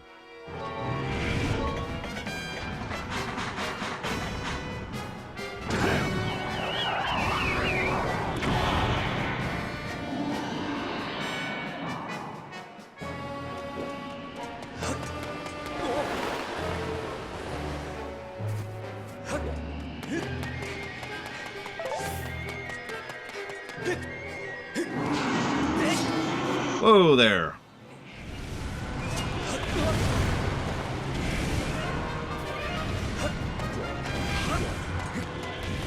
He's moving fast.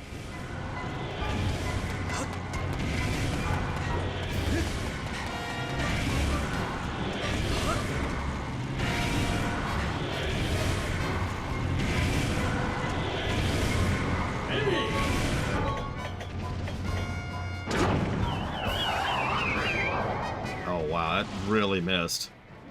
Well, kind of missed. Can I move, game? Thank you. Thank you, Groose.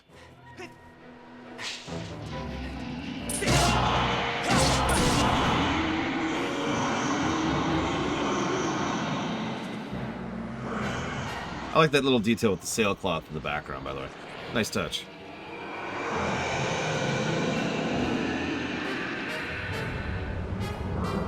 Hell is that? Is he just straight up flying now? Since when did I learn how to fly? Let's head straight for the temple. There's no way I'm letting it get there. Big Ugly's going down burning.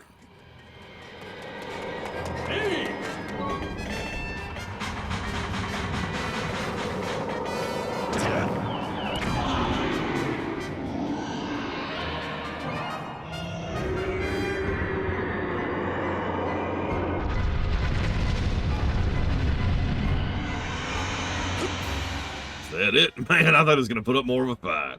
Somebody should really thank the genius who made this machine. Time for you to show Ugly who's boss. Well, if I have to. Did I just go the wrong way? Yep.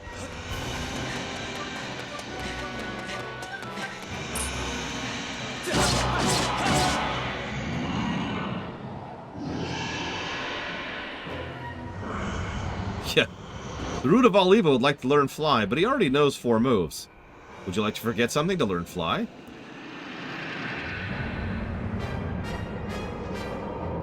Oh no. No good. The road crumbled. I can't get the rest of my bomb stash. What do I do? Lore, come up to the temple. Make your way over here. Hustle up. Coming.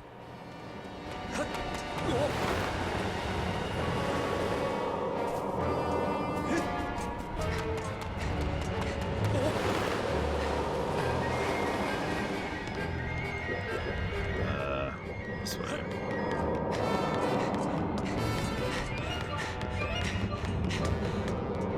The root of all evil stopped learning toes. He has learned fly.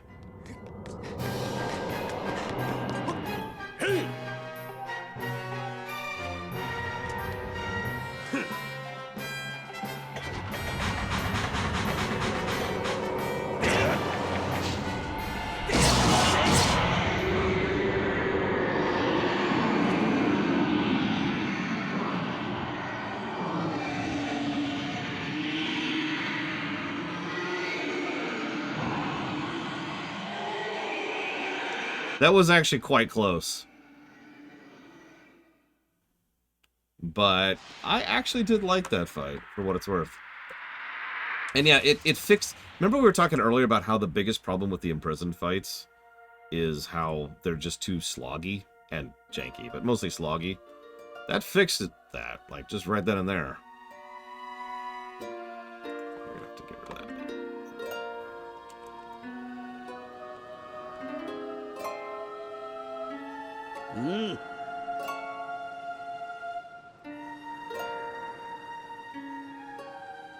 No, I believe there is one more Imprisoned fight.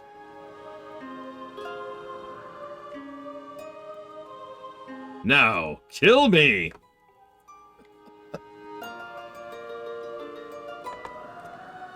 Oh, that was the last one. My bad. I know what I'm thinking of as the 4th fight.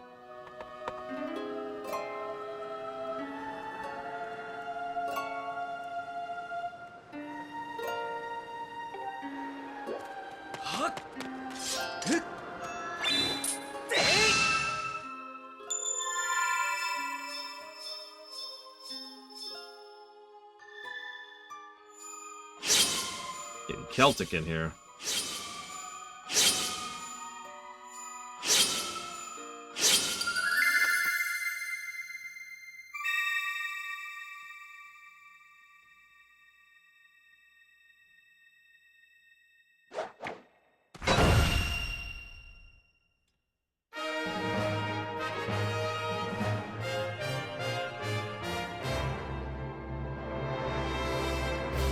I mean, if one triangle seals, well, we got your back, yo. Oh, I gotta say, Laura, I thought we were goners this time. Sort of glad I was wrong about that. I'm gonna run ahead to the temple. You should get back there, too. See you around, Goose, my boy.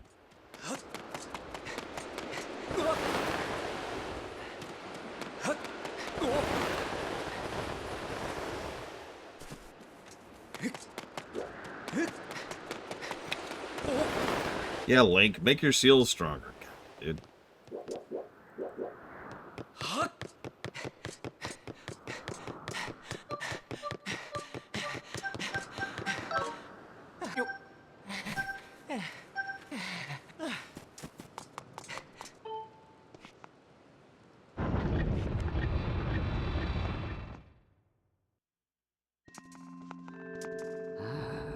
Beast has been sealed into its prison for a 3rd time. Lore, Groose. Kill me, Groose! You have both done well. That might actually be the best one yet. I fear we can't dwell on your success. The strength of the seal seems to wane with each escape. We're closer to finding the Triforce? Yes. Yep. I'm unsure of what happened, but a short while ago I noticed the path to the woods completely flooded. Yep. I closed the gate to prevent flooding from here. The sea will only hold as long as the gate remains closed, meaning you will not be able to open it without flooding these lands. I'm at a loss for how to enter the woods. Is that all? Consider the problem solved. See, that last battle of Big Ugly got me thinking about the other ways to use the Grucinator. Just climb up to that bad boy, I'll give you a lift over to the woods.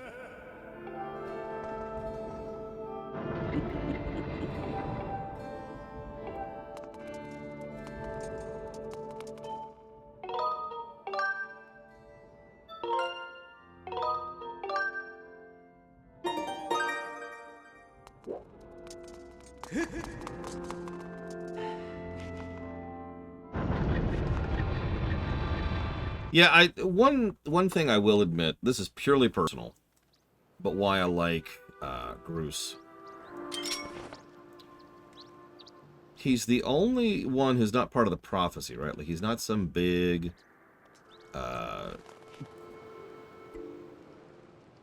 You saw that, right? I cannot move slower than this. It's physically not possible to move slower than this. I am barely even touching the analog.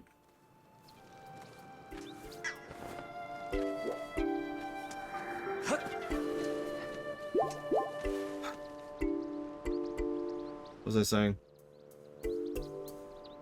He's not destined. Oh, I might have twitched on the net. Oh my god, I might have twitched. Yeah, Groose is not part of the prophecy. He's not like some destined hero or ancient chosen one or the goddess specifically. No, he's just Groose. He is here helping because he wants to, because he grew as a character, and because, you know, he's free will, right? I don't know what else to add to that. Screw your destiny crap.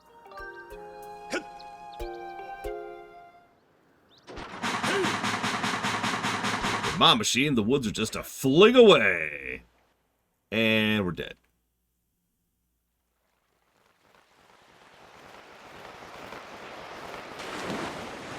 Oh, wow, that is some deep water. Yeah, we could have beaten Demise conventionally. A trope I don't see used very often is when there's some big, ancient, powerful magic that happens to be matched by equally powerful technology. It's not a trope I see done very well very often. Warcraft pulls this off pretty well. I'll use a specific example. Great and powerful demon lord with infinite strength, and he's got all the souls backing him. But if you hit him in the chest with a goddamned artillery cannon, he doesn't enjoy that experience very much.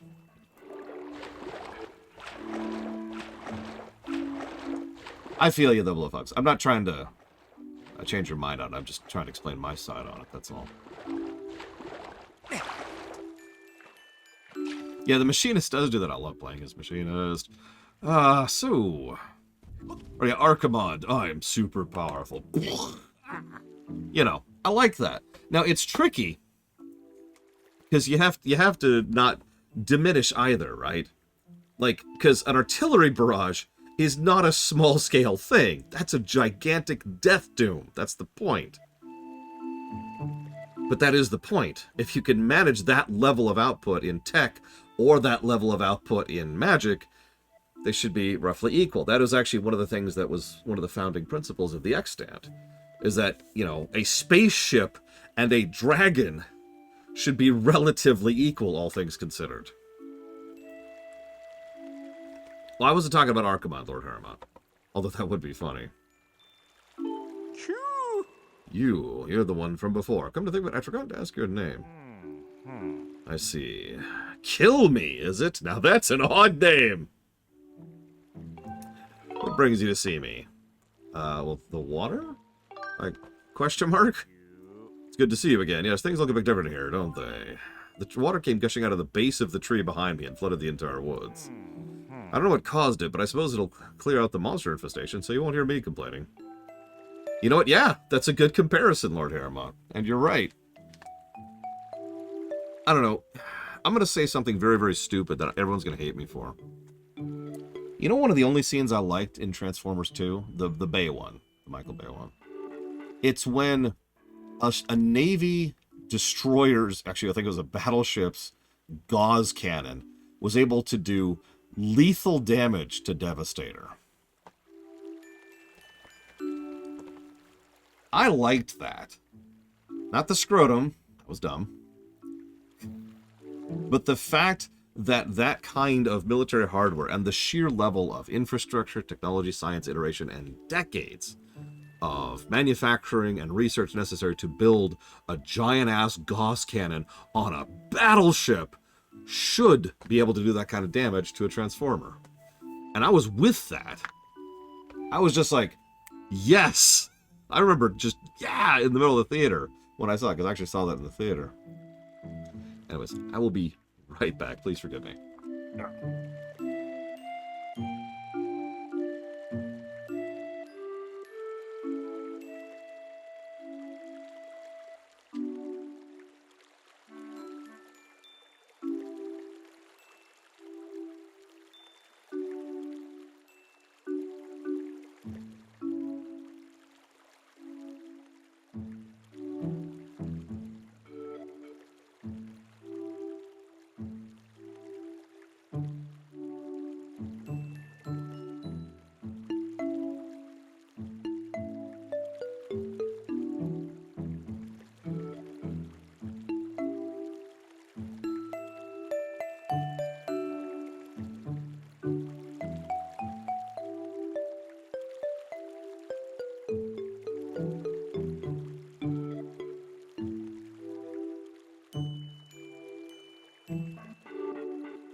I think at least part of the reason I like that is because, first of all, because the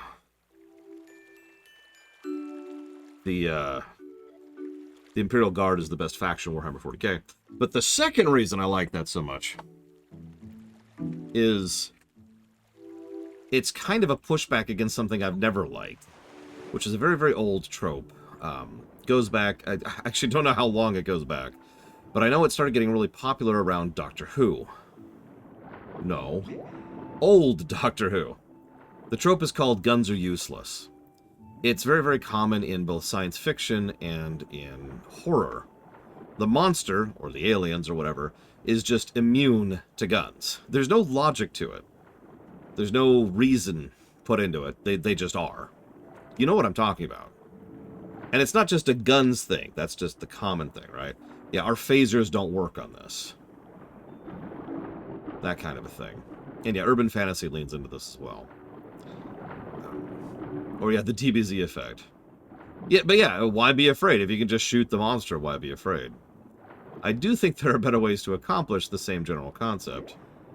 And I've proven that because I've just given a couple of examples. But honestly, actually, the Xenomorph is an interesting example. You can kill a Xenomorph. They are not immune to bullets.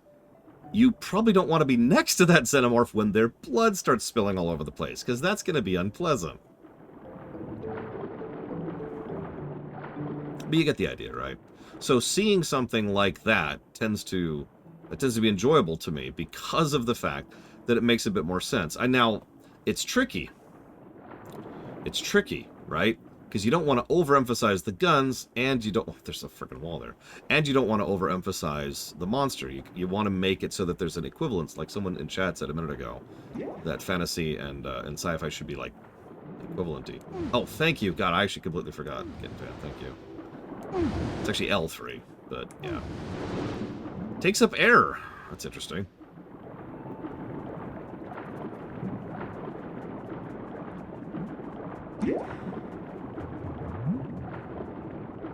Yeah, no, it's why writing good Superman stories is hard.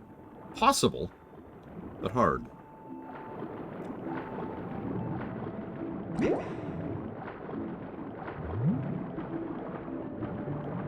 Yeah, a lot of horror movies villains are just like...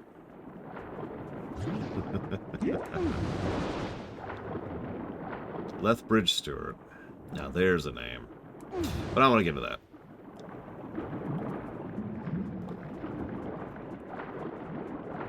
Yeah, Freddy actually worked, because Freddy's literally in your dream, so of course guns don't work on him. There's nothing to shoot. Jason, not quite the same.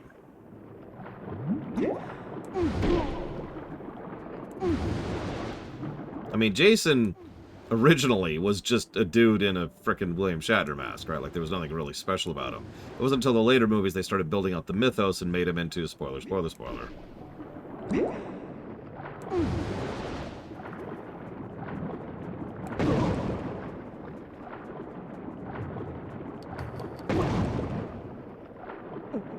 Oh, sorry, it was Michael Myers. Which one was Jason, then? He's the... Never mind, he's the guy with the chainsaw and the hockey mask. My bad. I don't know his history, like, at all. Sorry, got my name screwed up. My bad. I mean, yeah, absolutely, Zactaft. We do have a little bit of an infrastructure advantage on the Transformers, you know? I mean, put another way. You ever see the movie Bug's Life? Oh, it's a machete? Oh, Jesus, now I'm screwing up all kinds of things. You can tell I'm a horror aficionado. But it's kind of like the Bug's Life. I actually like that trope. One ant versus one grasshopper. The grasshopper's gonna crush. And a transformer against a human should win. But humans have a couple of advantages the transformers don't.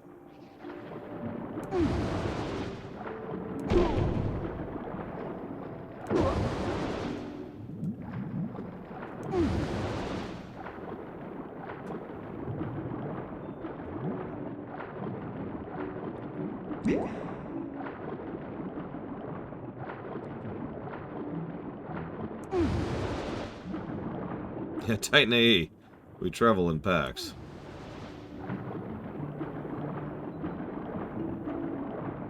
Yeah, he said the middle of the tree, which I think I'm failing at because I thought I already went down there.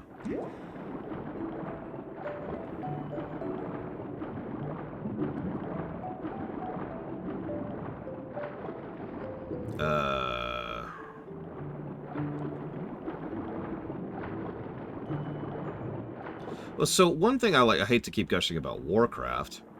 That's a lie. I love gushing about Warcraft. One of the things I like about the Burning Legion is they are insanely powerful. Not because they can just walk into something and destroy it. As I just told you, one good artillery shot kills a demon lord. A demon lord, by the way, to be very clear about that. One of the higher-ups of the Legion. So, sure, they're strong, but that's not actually their advantage. Their advantage is their organization.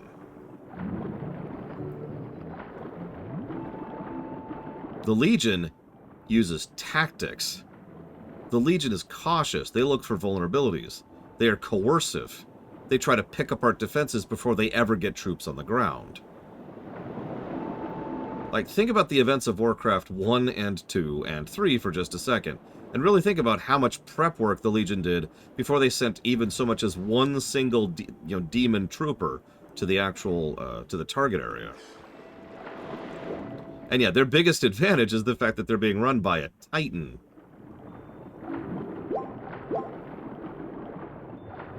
Well, yeah, obviously, Lord Aramon.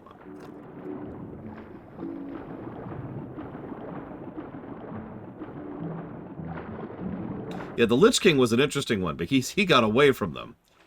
They got a little bit too clever with that one. Exactly, Drew Mister. One of my favorite tidbits of Warcraft lore is that the whole of the Orc society was brought down by one spell. And it was an illusion spell. It's on the other freaking side, isn't it?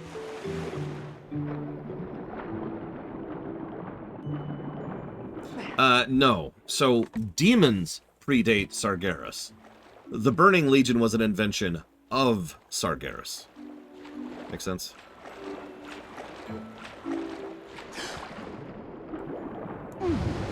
He organized the demons into the Burning Legion.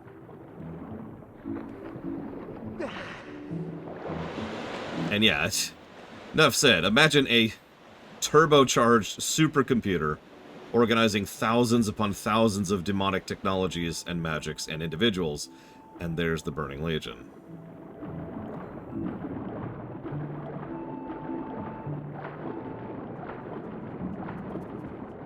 Hang on, I remember the spike things. They were like down... Well, nope, not here. Hang on, hang on. Because I did see spike things. I remember... Yeah, here we go, here we go, here we go. This did not look like an entrance to me. You were absolutely right. So I didn't even look into it. Thank you, Kitten Fan. What are the demons doing now? Honestly, they're probably back to the same stuff they used to do. Demons are a random bunch. They're people, like anything else. They lend towards, you know, evil, but that's just because they are innately fell. But fell isn't actually evil. Fell is destructive. And there's a difference.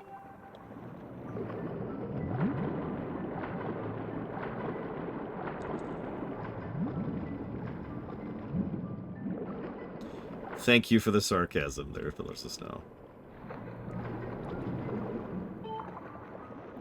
There aren't as many monsters in the woods anymore. Well, that's good. Is Void evil? Would you believe we don't know yet? We've actually been dabbling with Void since WoW Vanilla, which is when the Void really started coming into the Warcraft mythos.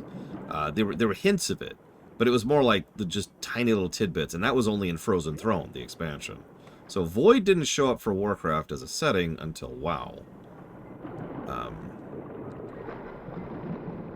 One second. The woods are a lake now. Well, I hope you like that.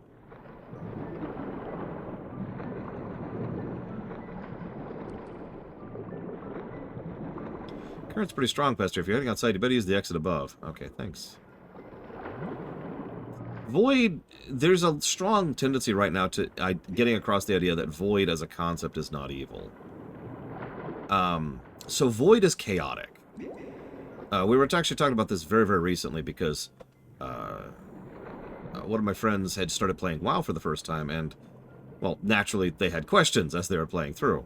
And it's me, I know WoW lore inside and out.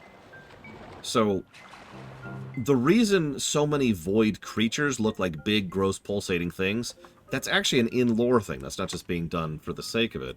It's because they are flesh-given chaos. I know this sounds weird, but something like a human walking around is chaos-given order. In other words, it is organized. A human being's body is very organized, right? Lungs and heart and pulsating and structure and symmetry, right? Hell, even down to basic things like reproduction and survivalism mechanisms, right?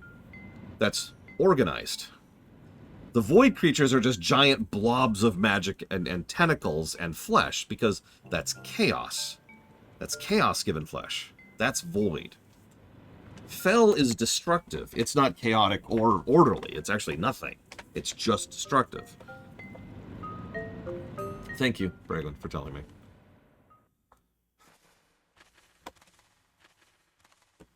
It's kind of like light, which is also not which is also not orderly or chaotic.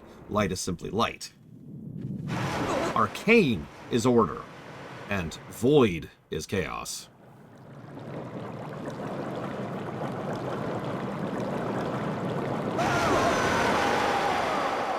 Who dares to dip even a toe into my waters without my leave? Oh, I remember you. You're the young human who helped recover my injuries from some time ago. Kill me, was it? Let's have a look at you. Yes, you seem a good deal stronger than the last time we met. Look at that sword. Please stop staring at my sword, ma'am. Let me guess, you swam all the way here to try and get me to teach you the part of the song of the hero to the goddess entrusted to me. That's all well and good, but I can't go around giving away something that precious to every hero who flounders into my waters. No, I think a final test. You must prove your worth. Some very irksome monsters have been overrunning the woods as of late.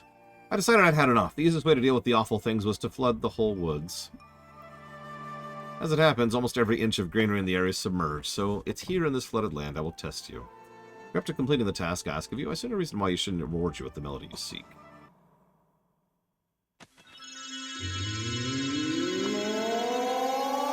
Not a very smart dragon, not gonna lie.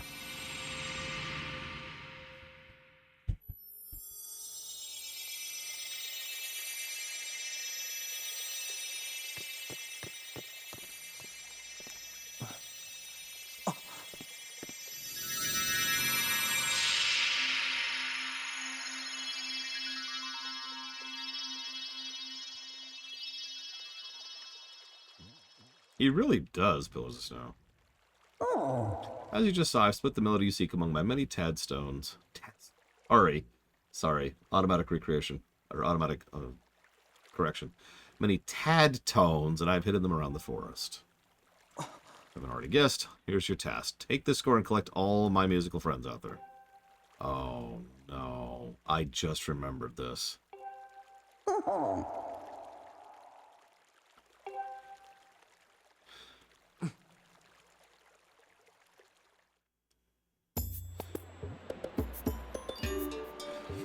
Void can be ordered, as Bionic Punk just mentioned.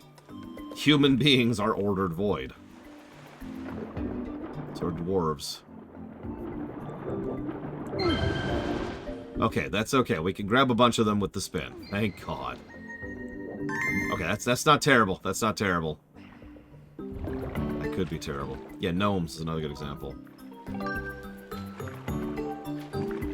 I mean, it's probably telling, and this is a very, very... Yeah, thank God, Kitten Fan. This is a very common trope in fiction. The most good tends to come from a combination of other things, right? That's a pretty common idea in Warcraft. So, you know, Titanforged are very, very orderly. And, of course, Voidspawn are very, very chaotic. But people are in the middle. We are literally comprised of order and chaos combined. And, well, you get the idea.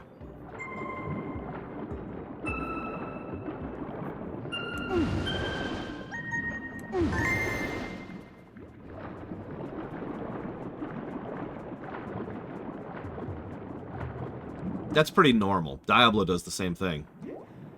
Humans are, you know, demons and angels combined.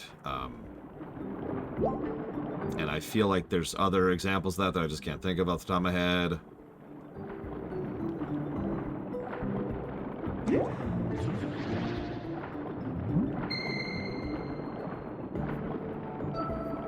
So, I'm curious why you say that Fel and Arcane counteract one another, Paluzno. Where's that coming from, if you don't mind sharing? But either way, I assume you're referring to the Warcraft Chronicles book, which unfortunately has already been proven to not actually be canon. More relevantly, though, everything I'm telling you is based on analysis rather than Word of God.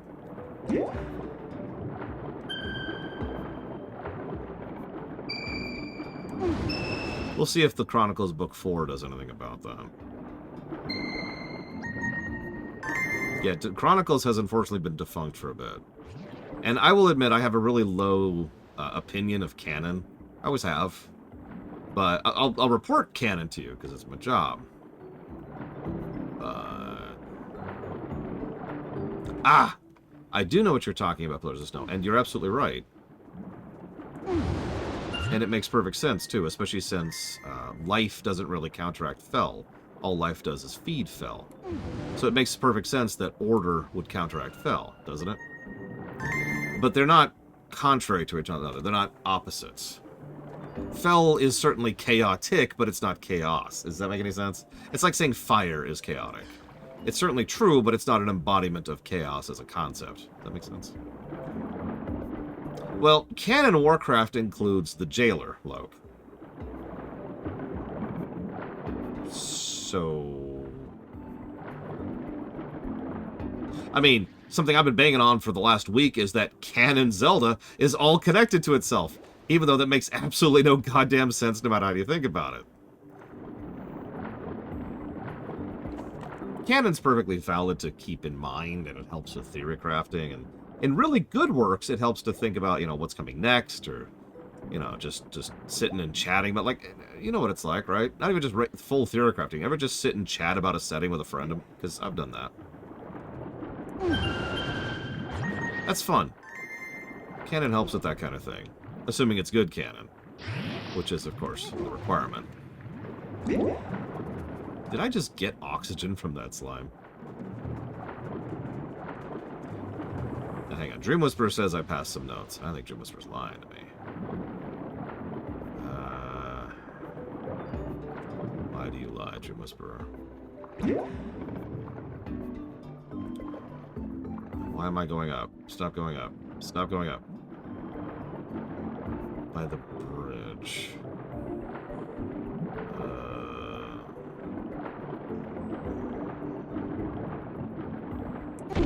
Knock this out of the way while we're here. I can see one right there. Oh, absolutely, Spartan. Yeah, me and a friend of mine, when we'd go to Cheesecake Factory, we'd chat about, like, whatever. That was always fun. The most evil person in WoW? Not Warcraft, but WoW.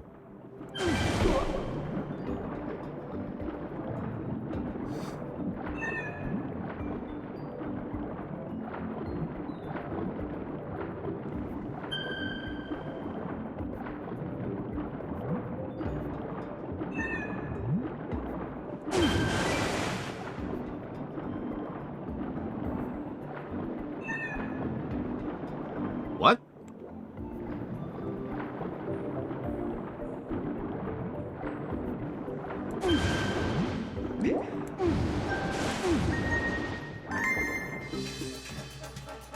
Of course. See, that's why I'm really chewing on it, Lord Haremont. Some nasty fish just swollen up.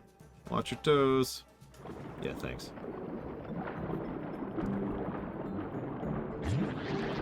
There's certainly more of a chill vibe than the stealth section in Volcano, isn't it?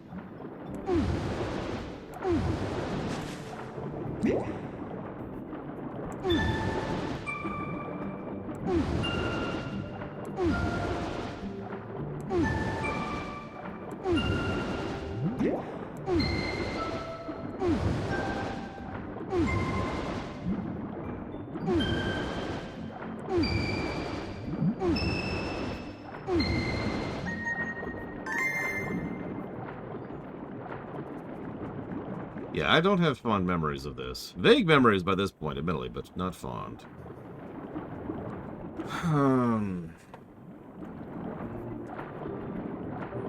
What do you mean, Spartan? I'm just absorbing their essence! Sorry. I think those are the ones that Dream Whisperer saw.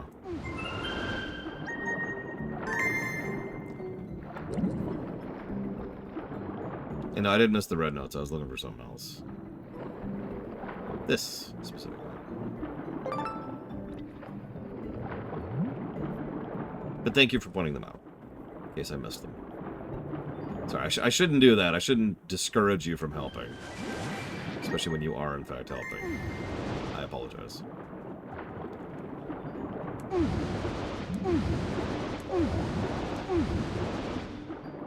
Well, he did find someone to plow her field, Spartan, so...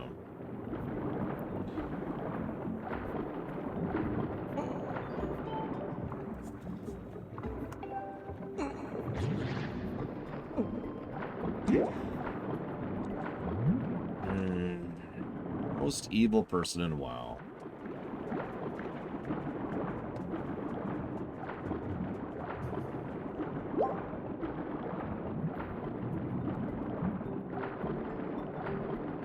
You know, I actually have an answer for that in Warcraft. But he's not in WoW. I'm actually leaning towards Gallywix. Gallywix was a monster. And personally set back the entire Goblin race by decades, if not centuries, of progression. For those of you not aware, he's, I think you're right, Getting Fan. Gallywix, oh my god, he's so bad. The Goblins weren't always cutthroat, you know, screw you,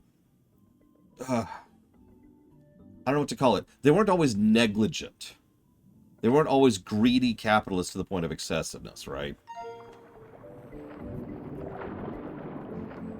Gallywix isn't the person who got them started on that, but by all accounts, it was just 1 or 2 generations up from Gallywix that started that. And Gallywix cranked it into overdrive. Remember what I said earlier? All it takes is one asshole to screw everything over. No, of course you don't remember, because that was like yesterday. But I said that yesterday. All it takes... We're talking about Henry Ford in real life, and how he was a horrible human being. and how much of an impact he had on United States culture and workers' rights and just general capitalism amongst rich people and philanthropy and other stuff like that. Gallywix was the Henry Ford of the goblins.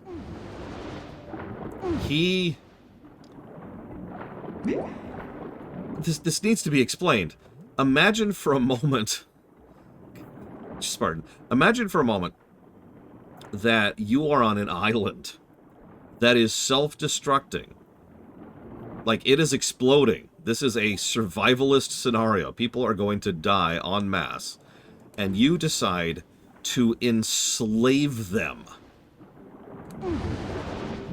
To literally lock them up in irons and enslave them to be your personal retinue in order to profit from the destruction of your island. And take everything they have. Take all of their wealth. And then enslave them. That's Gallywix. He is a horrible, horrible person, and I think he's my pick for the most evil character in WoW.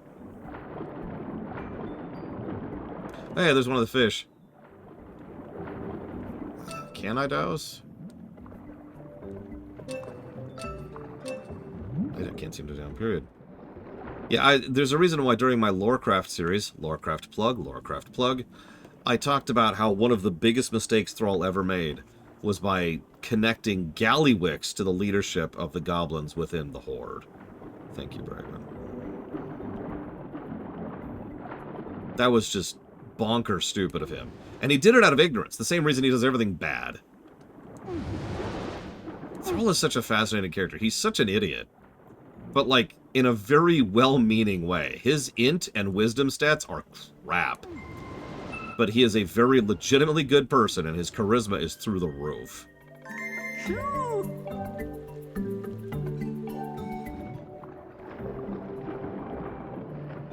Yeah, Thrall automatically assumes people are like him. He likes to see the best in people, and he likes to see people redeemed, and that's a valid perspective to have. But yeah, because he didn't know who Gallywix was, years upon years of suffering and damage untold was accomplished under Gallywix's reign as the representative of the goblins within the Horde. And that's all it was, just ignorance.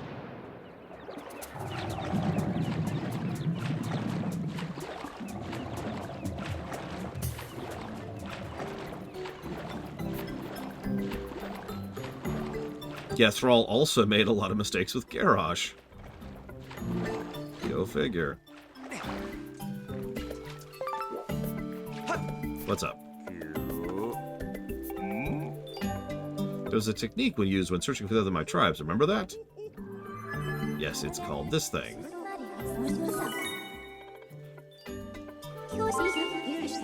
Sylvanas was an interesting one. To say he trusted Sylvanas would be inaccurate. It would be more accurate to say that he allowed the Forsaken in because of expediency. And then she kind of was legit for a very, very long time. And then she turned it around and was extremely evil. Now, I know that sounds like a weird thing. It's like, oh my god, you have found me out. But the problem is that's a writing issue. There's no way to get around that. That was the writers doing Sylvanas dirty, so I don't think that's really Thrall's fault. Because, yeah, the writers hated Sylvanas. They wanted her to be super evil, mwahaha. And then they changed their minds, kind of, and it's a thing. It's a whole thing. Sylvanas herself was an interesting character. Not good, but calling her evil was a bit inaccurate. Sylvanas, when she was written well, was uncaring. No, that's still the wrong word. She was results-oriented. That's what she was. She was willing to do whatever it took in order to accomplish what she wanted. And she did not care about the means at all. Almost a completely amoral person. Yeah, very, very cold calculus. And she was good at that. She was always getting results done, and she knew how to toe the line.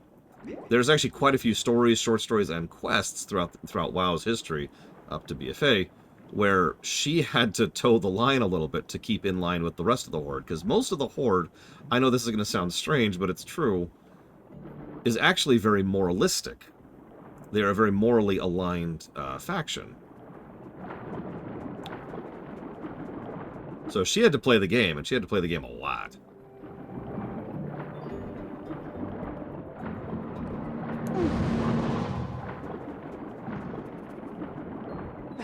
But I liked that. I liked that about her as a character.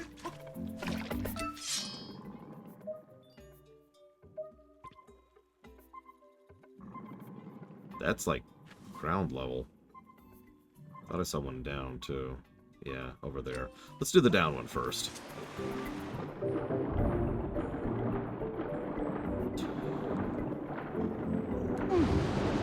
Yeah, pretty much, Dream Whisperer. I will admit, Garrosh is actually one of my favorite WoW exclusive characters. One of the ones who's not an artifact character from previous Warcraft works. But I say that in a way that means that if I ever saw him in person, I would kill him without hesitation. Instantly. He's a monster, but he's a very interesting monster. He's an idiot, but he's a very well-written idiot. It's fascinating how much effort they put into making Garrosh an interesting and engaging character, considering the fact that he is so horrible. We also see almost his entire story arc on camera because, you know, we're the ones who went and found him back in BC.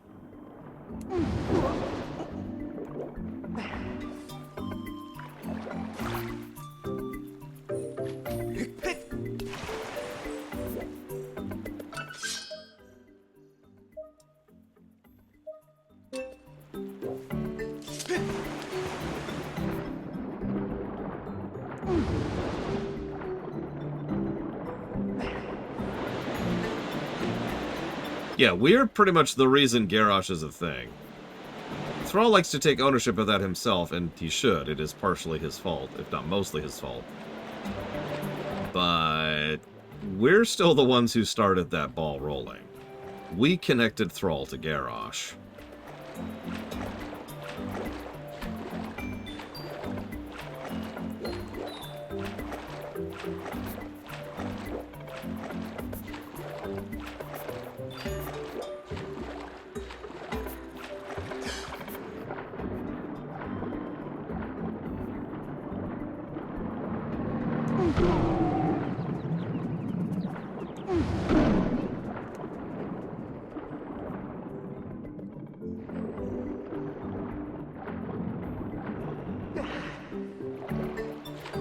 Okay, so no obvious route up, which means, based on just logic of puzzle design, it has to be something we can access from over here. Now, I was told there's a claw shot thing. I don't think I believe you.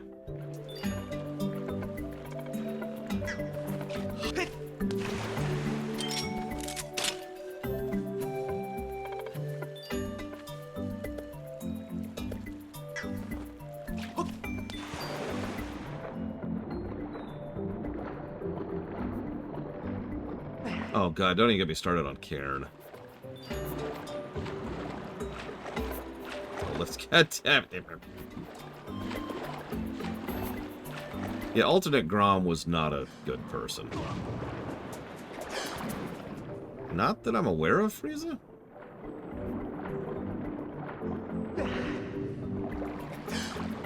Yeah, no, there's no hook on that one. The one we need flipped.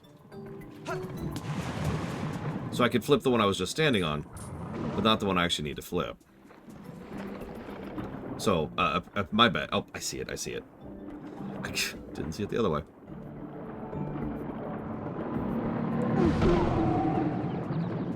Grom Hellscream, original Grom Hellscream, is an interesting character too.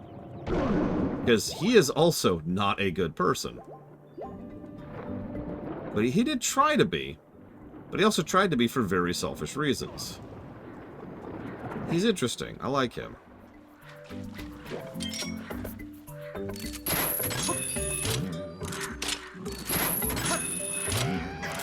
Alternate Grom, not quite so much.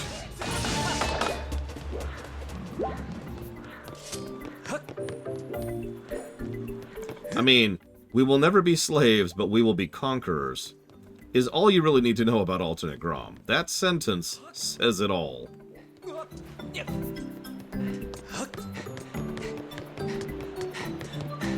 Yeah, that's another thing. We were talking about why I don't like canon. Remember Alternate Grom's final lines? Because, yeah. That's canon.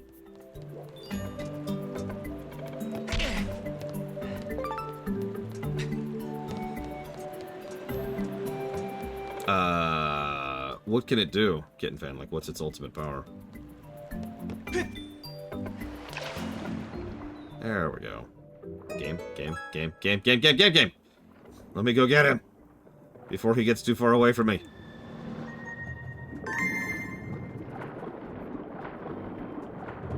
Jesus, game.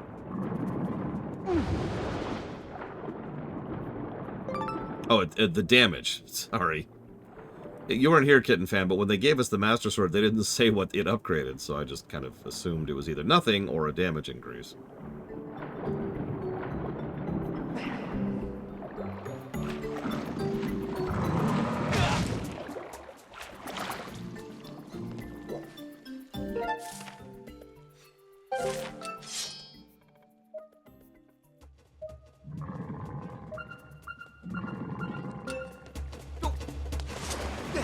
Literally right below me. That's a good question. He can swim for quite a while, but he can't run for longer than 10 feet? That's just kind of weird.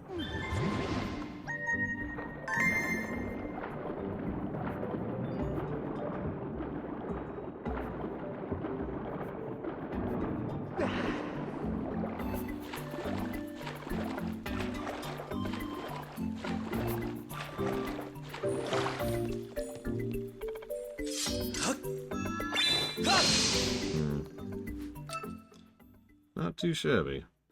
It'll be helpful in the final battle.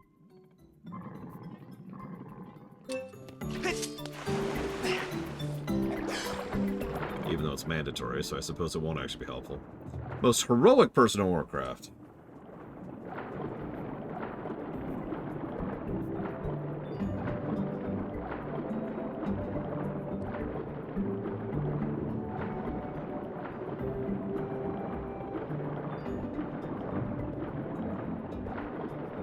I'm tempted to say Arthas, but obviously he's not in WoW. Not really. Not in any way that matters.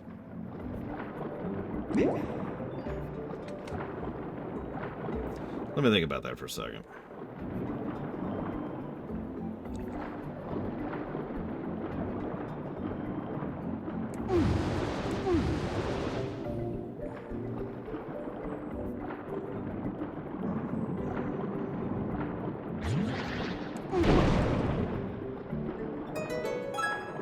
Two tries isn't terribly shabby. Terrible. Oh, is that all of them?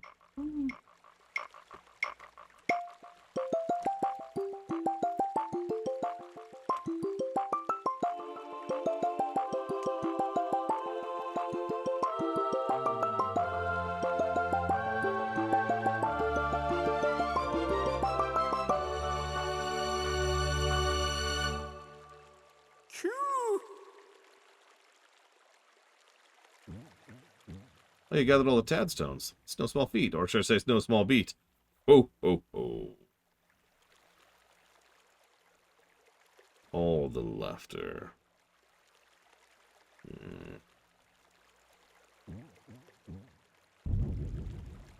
One moment.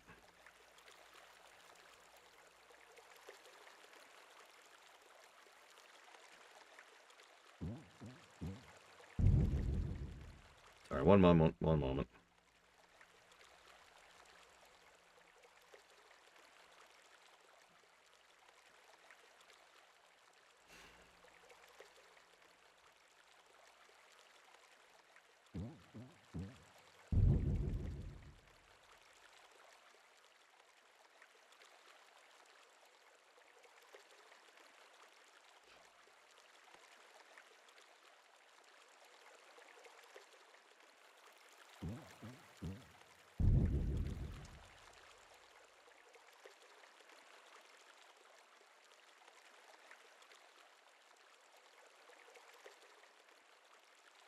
I'll get back to that in a second.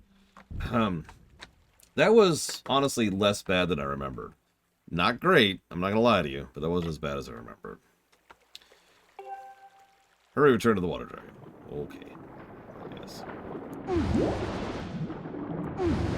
That's a lot of this game. This wasn't as bad as I remembered. I mean, we could make artificial muscle fibers, but you know what's cooler than artificial muscles? Giant pistons.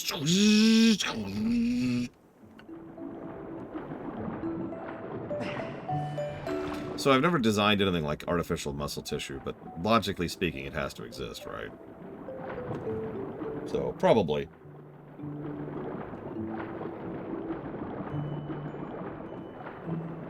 As for power sources, fusion is kind of the way to be for most things. Unless you're actually using core energy.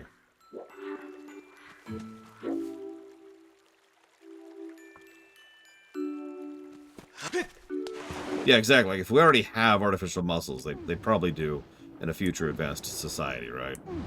As long as this isn't Star Trek, we can just have those be a thing.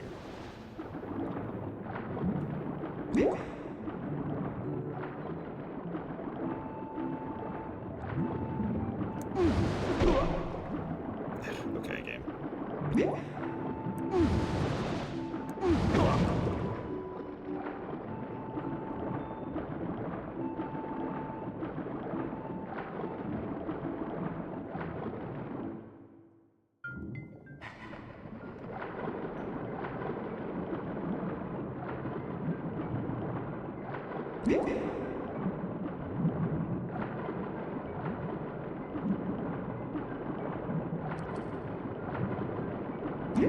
You're on, Baron. Have a good day at work.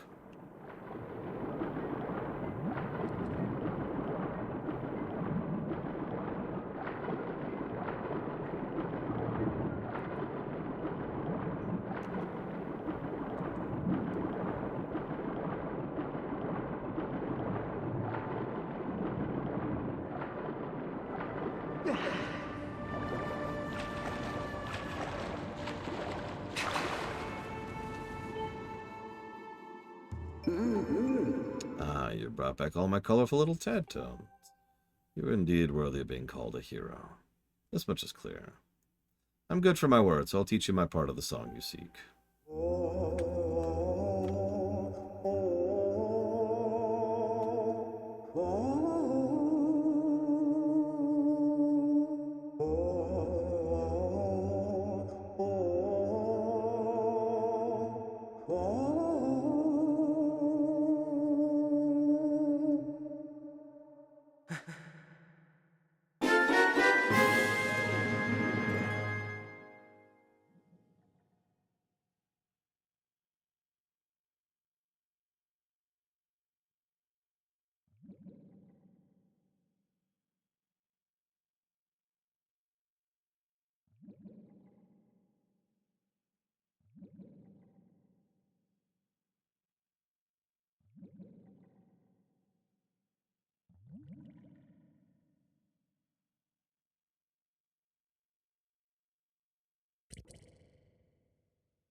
Originally, I'd planned to keep these woods underwater so those awful monsters could never return.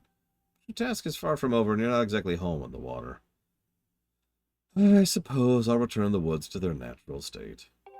All this excitement's been rather draining. I believe I'll retire to my hall. You'd best be on your way as well. Yeah, we already had the Diamond Era. And the Internet Era. Next era should be the Fusion Era. Wow, that's perfectly fine for having just been covered in water. I know, magical water.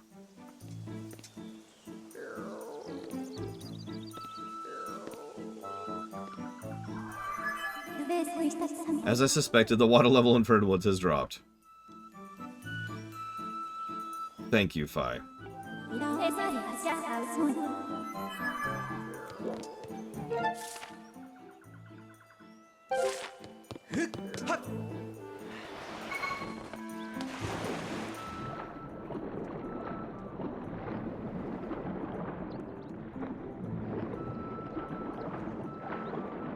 Oh my god.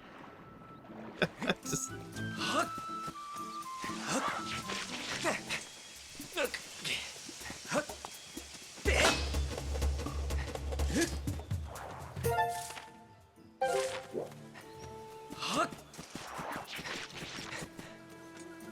Oh god, kitten fan. That's horrible.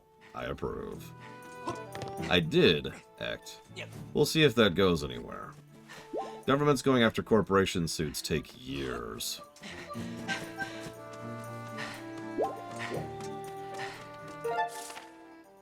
But you never know.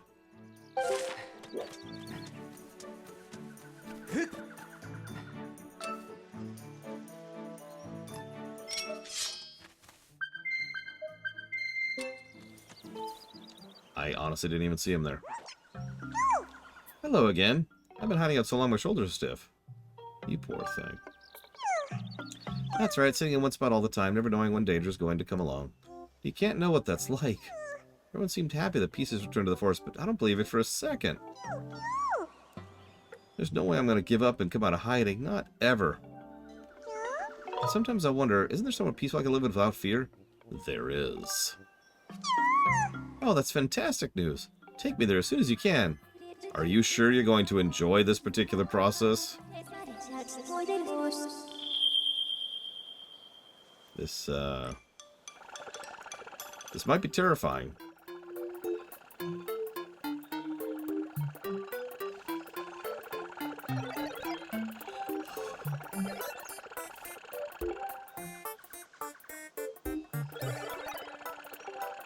Bye. Hope you don't mind heights.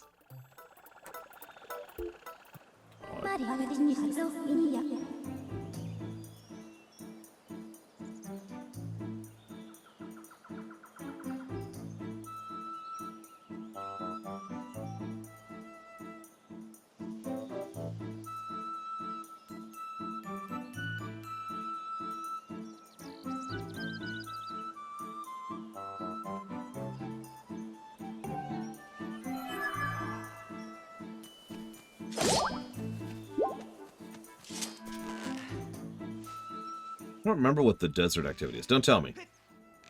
I want to remember when I get there and be like, oh god, and have another PTSD moment. But I really don't remember what the Lineru activity was.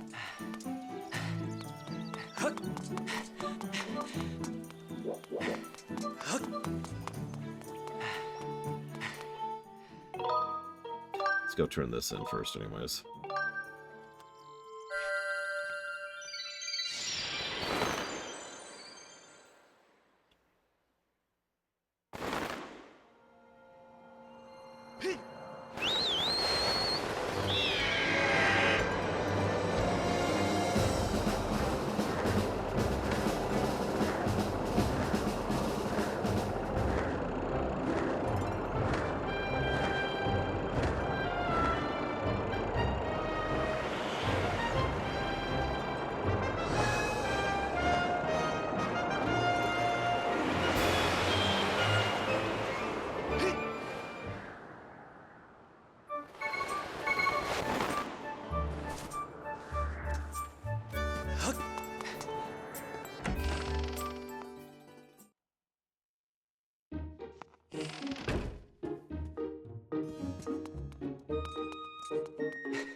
I've come bearing an unusual kikwi.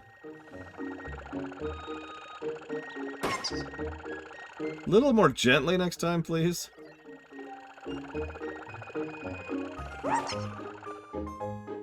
Oh, this is unbelievable. You found me an entirely new plant species. It's precisely what I wanted. Fascinating. Should this actually be classified as flora or fauna? Yeah, I know what flora and fauna means.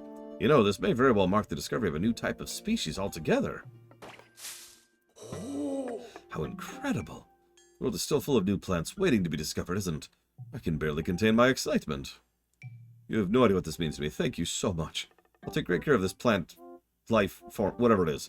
If you should happen across any other interesting species, let me know. Yes, you will let me know. Kill me.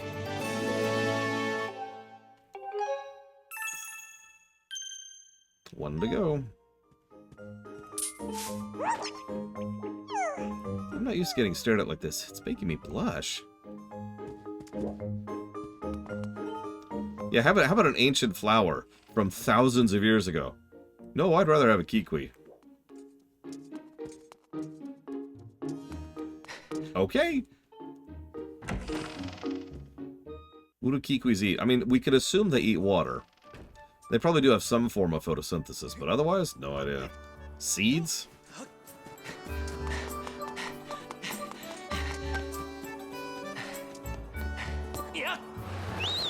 You mean like a pocket monster, Rex? Something like that. All right, so let's attempt something here. We're gonna derail for a moment.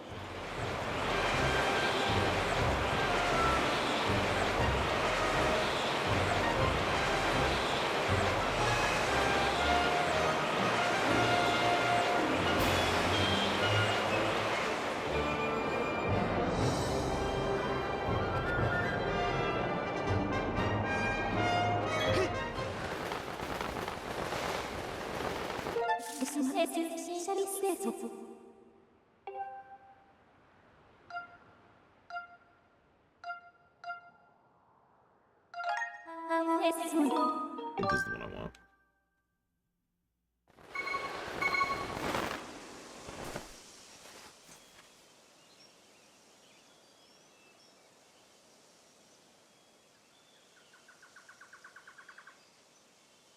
Where the hell?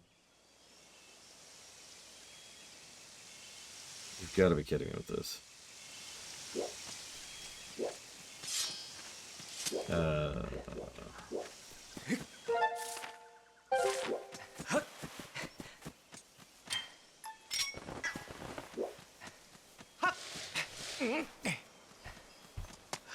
Don't think so, Yura. Especially since I'm not sure such a thing even exists. You might be lying to me, Yura. Not sure why you would do that.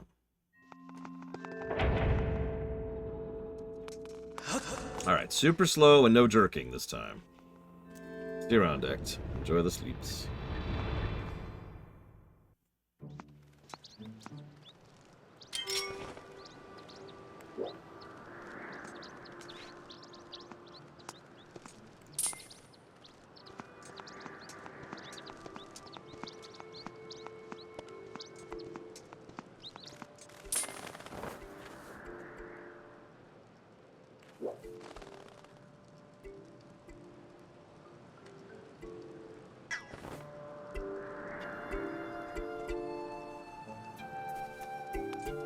Let's see how they respawn. I've been meaning to test this anyways.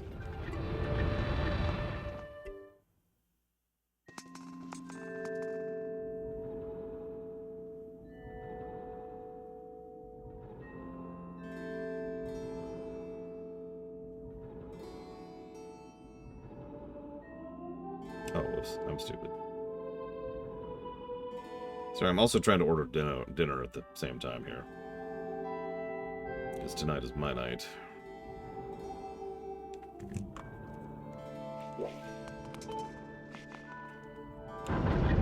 And, like, they're all giving me orders, but it's, like, the wrong names.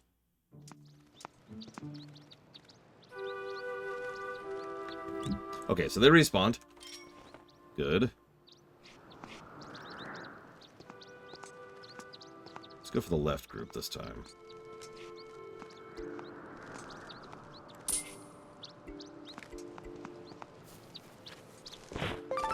I got one feather.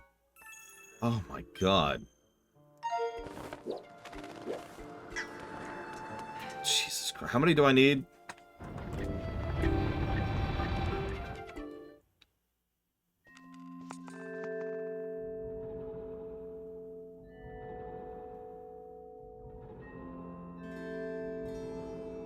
$800 billion. Ah!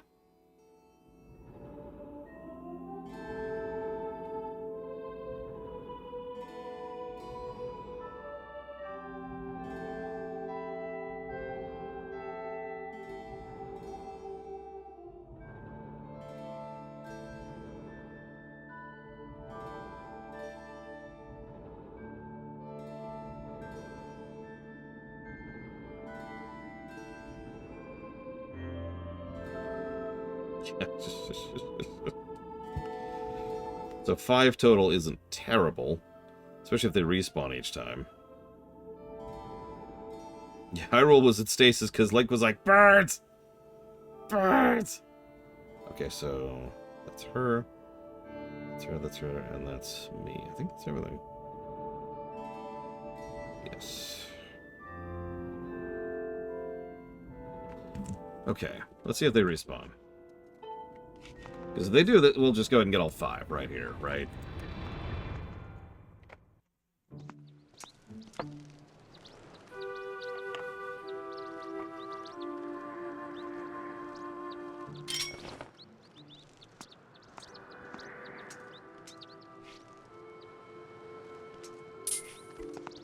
Jesus, it's hard to move slow.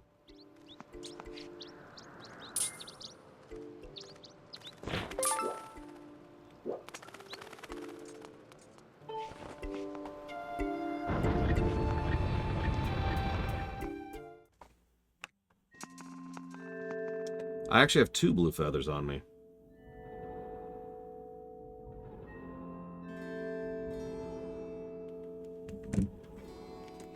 I think. Yep.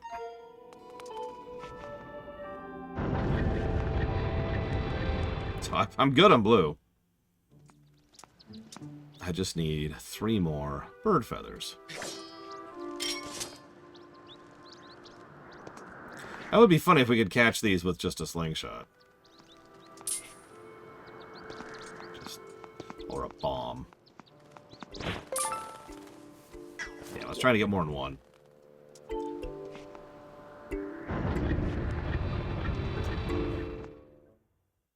Two more.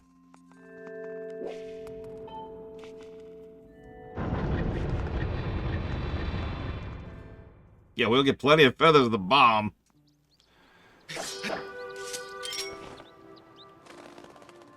You, God damn it.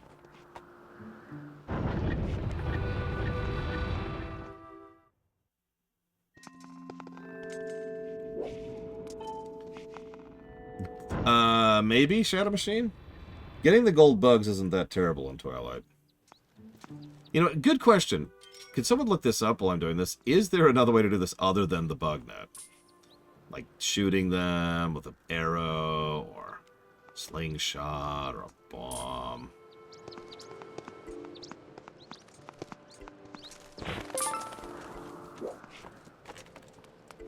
Or like Din's fire, you know? Some chicken while we're at it.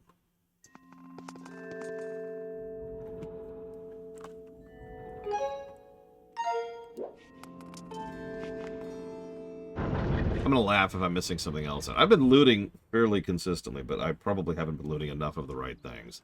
Like, that's just my experience with this sort of thing. Ooh, there. Yeah, just cast Bombos, you know. There.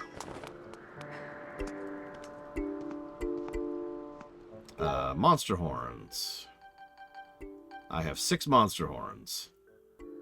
I'm going to start tomorrow at 10 a.m. Eastern Standard Time. If you don't know when that is, it is when the Nintendo Direct starts. I'll probably start a little bit before 10. You get it.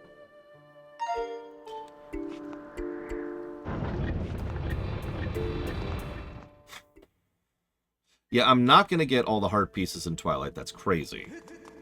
Just like I'm not getting all the heart pieces in Wind Waker. I'm going to show off Kaboom! Because I have to show that off at least once.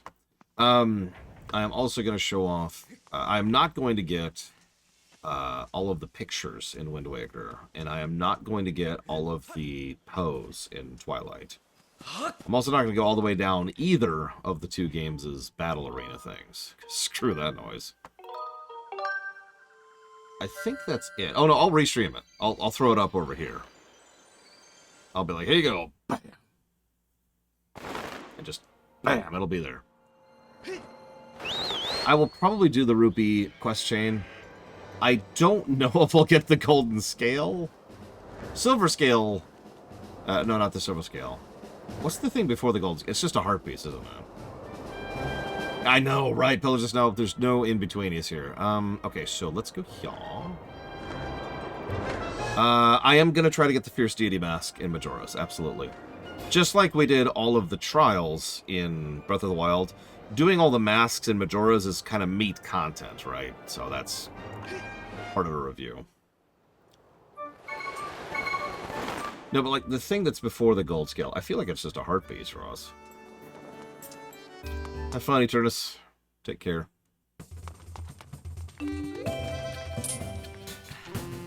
Yeah, if you just do mainline stuff in Majora, it's a really short game.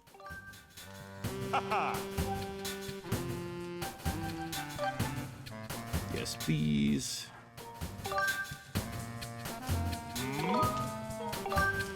Okay. Oh, hey, I can skip this cutscene.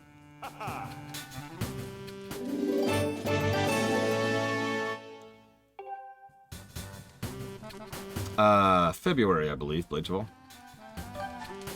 Hey, we have everything. Nice.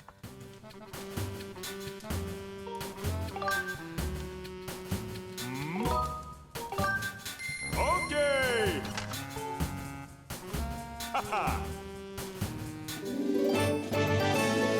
Repairs itself with sacred power and is even more durable. Booyaka. Oh.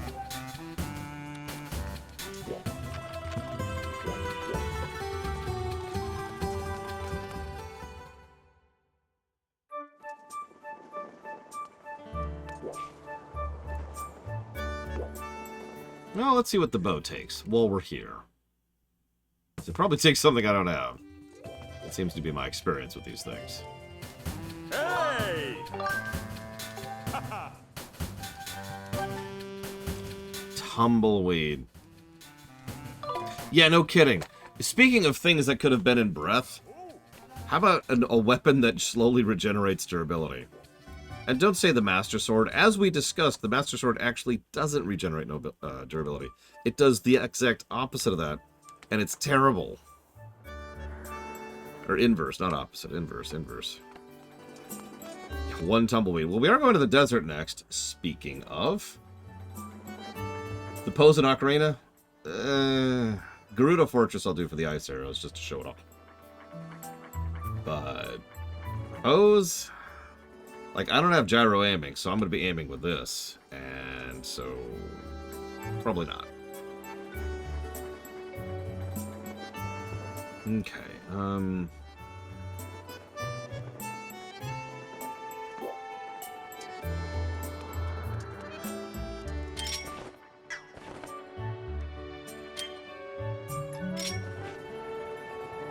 where are you, Beetle?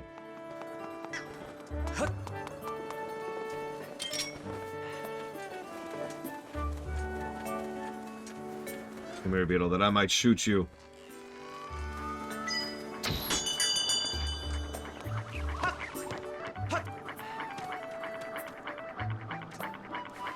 Yeah, just casually shoot Beetle as he's... God, he's like shirtless in there. An arrow would kill him. Slowly, because he'd bleed out. While he's pedaling. And if he fails to keep pedaling, he'll plummet while dying. I like everything about this. Let's do it.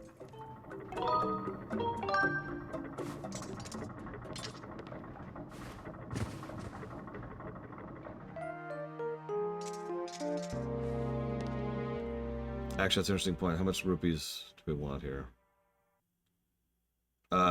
Is it 800? Ah, it doesn't say the number. Oh,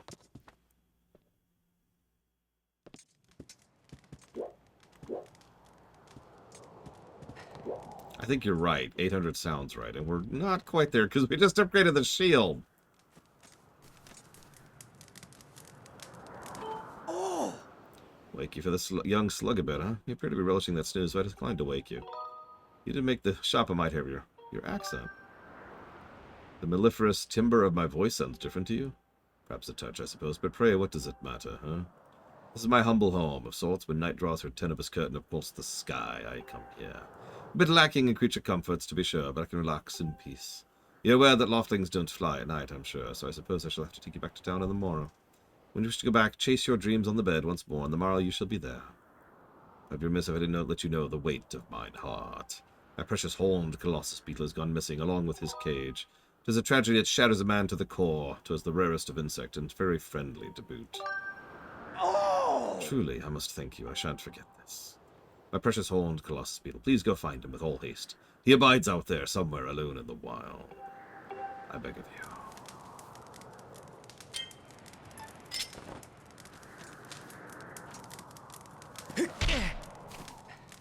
Found him! No, I'm kidding. That'd be funny, though.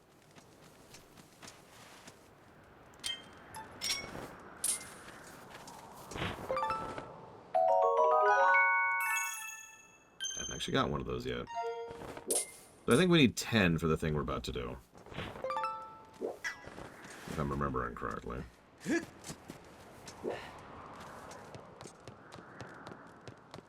The Annas. Well, see, the Annas are cute. Beetle is evil. Beetle appreciates us, and for that he must die.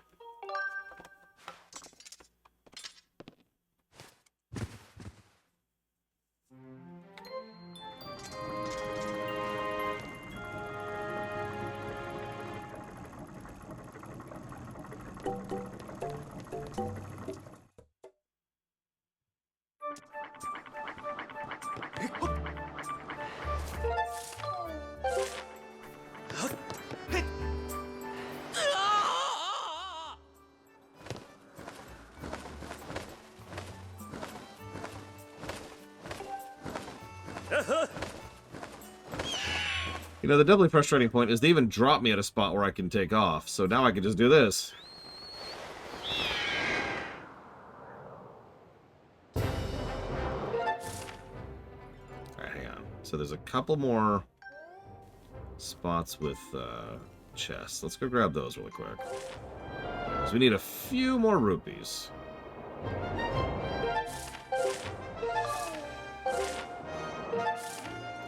No, I'm right, I'm right.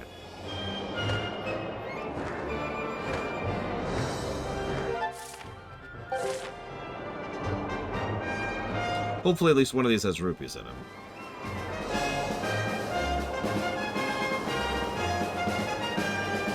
I wonder if the 100% speedrun just gets every chest, or rather every chest, every square, every cube down below, and then comes up and just gets everything in one go. Or if they try to be efficient about it. Or if it's even possible to be efficient about it. It absolutely will, Sean, yes. That's actually exactly part of why we set up the schedule in exactly the manner that we did! So that the likelihood of such a thing changing the schedule is lessened. Rupees? A medal. Well... we also have the treasure medal. I forgot we even had that on. We also apparently do not have our shield on. Yeah.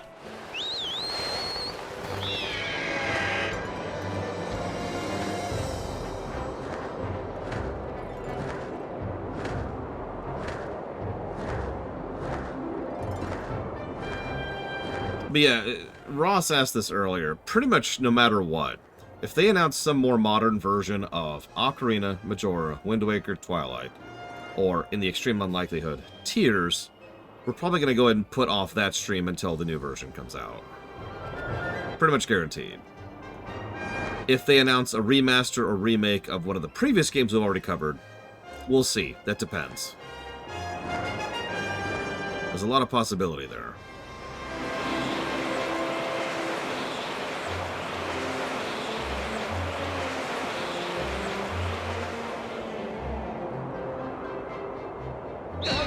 What?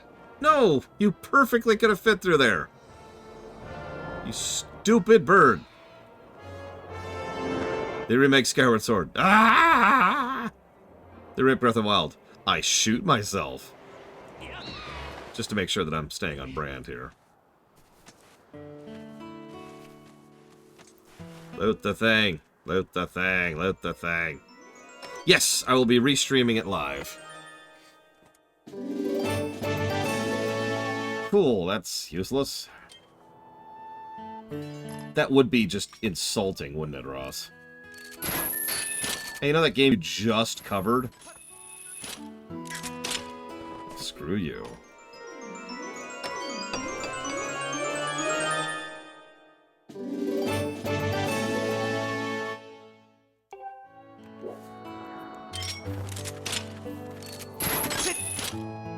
Well, that sucked. None of those were rupees. Where the hell do I get rupees from?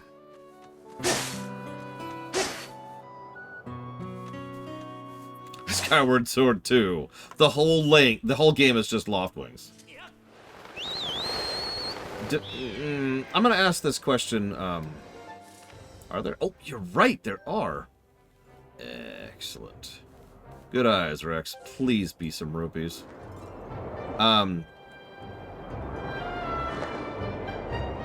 So, asking this question to the chat, which Zelda remake would you be the most conflicted about?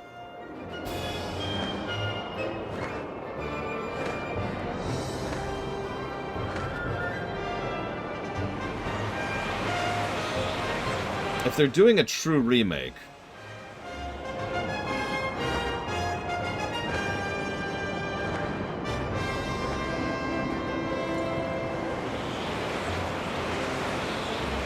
I think my answer would be LTTP. Let me explain that, though. As I've shown very recently, just last week, LTTP is a good game now, right? Like, it holds up. It has withstood the test of time, and... Yeah, exactly, Bluffellix. There's so many possibilities for them to screw up LTTP. Like, if they do a remake of Zelda 2, then that has a non-zero chance, actually a really good chance, of being a better version. Pretty much regardless. Because, you know, it's Zelda 2.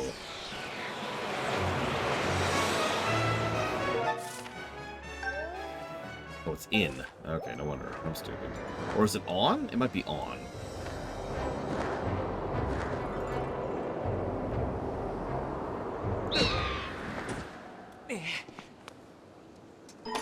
Zelda 1, the second quest.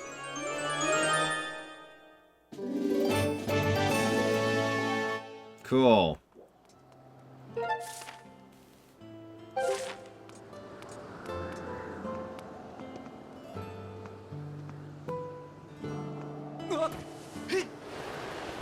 There it is. I see it, I see it.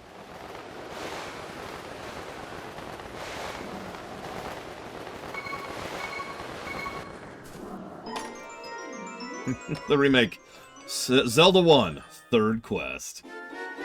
Oh, thank God. That was our last chest. I was going to have to start getting a little bit, desperate. Okay, so now that we got some money. Money. Actually, I did play at Shadow Machine, because I like to make informed opinions about trash. But, I shouldn't be that exaggerated. It's not as trash as some other mobile games I've seen. Oh, that's true. We could have talked to Batro. I forgot about that. But whatever, it's too late now.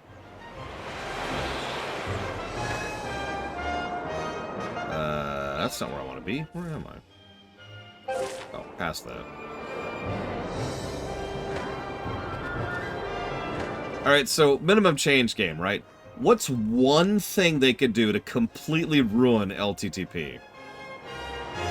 Minimal change.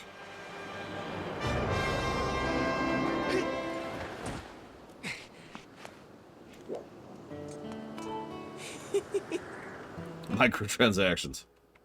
Oh god, durability. Durability. Oh, it's lore. How's life? No, I've played LTTP swordless. In fact, I've done that frequently. That's not as bad as it sounds. You think I look happy? I guess I can't help it. I mean, I did discover an insanely rare insect. Tell me. One more, huh? Let's just say I managed to land the legendary horned colossus beetle. It's pretty much a miracle I found it. I can't stop laughing or smiling. I'm so happy my face hurts. What? This is Beetle's pet bug. The same beetle flies around in his shack selling junk? Poor Beetle. Do you have any idea how much that bug is worth? Bad boy in my collection. My credibility in the bug-catching community will skyrocket. I'll be a bug-catching celebrity. I suppose it would be kind of mean to keep someone's favorite pet bug. But at the same time, I don't feel so bad. I'm just going to give it right back. How about this? You can pull off a time in my game that makes even me admit you're the master of bug catching. I'll give you the little guy back. You're on. 10 rupees. 3 minutes, and I need to get 10. Dramatic pause. 10 what?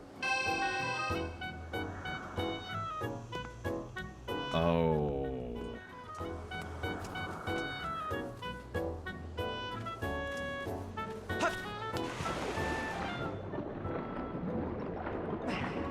Okay.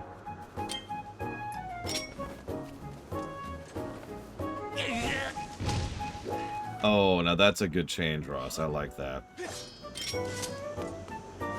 I don't need... Oh, no, I do need a dragonfly. Shoot.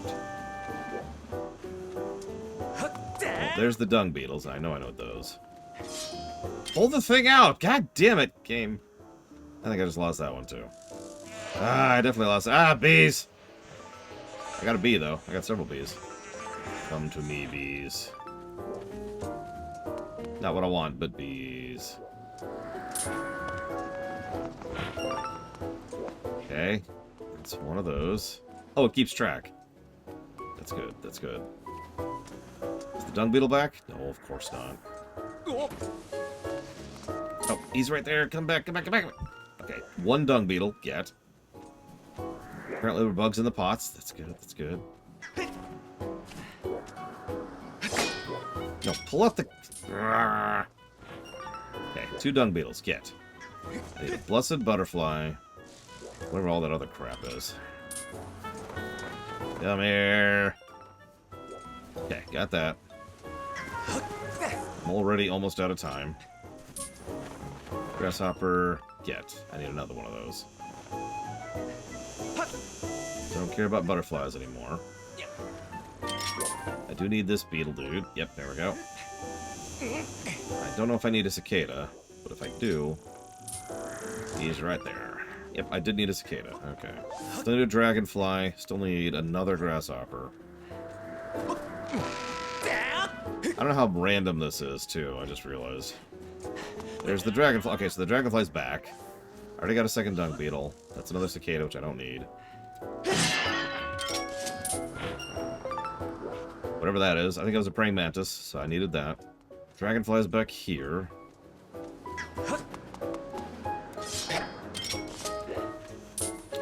Come here, dragonfly. Dragonfly? Shoot, there he is. Come back, dragonfly. Damn it. He despawned. Okay, that sucks, and I'm out of time. I need a dragonfly and a grasshopper, it looks like. That's not terrible. But I don't think I can do that in 10 seconds. Especially since I keep pulling out the wrong weapon! Nope, nope, nope, nope, nope, nope. Grasshopper! And if I had gotten that dragonfly, I would be done. I just failed.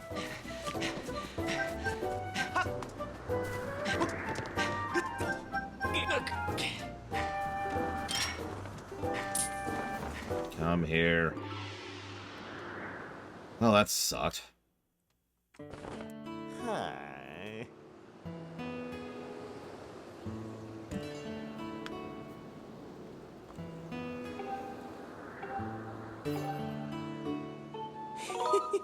Take 2.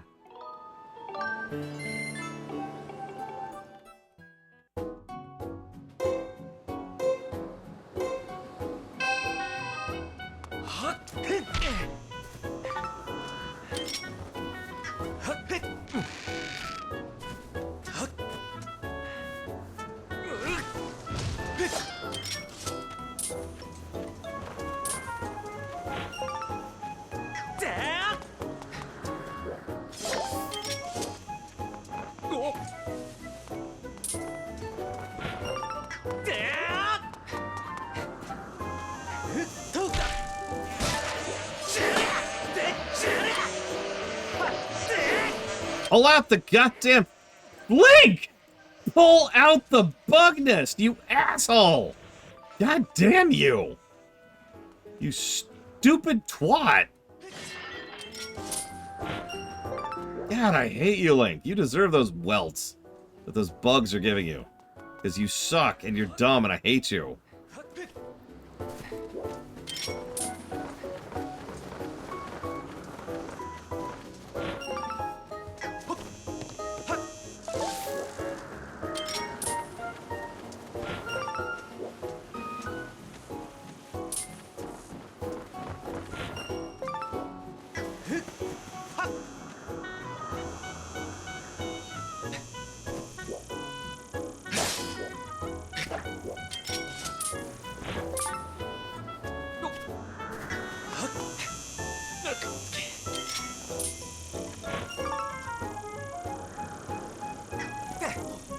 I don't remember where the ant was.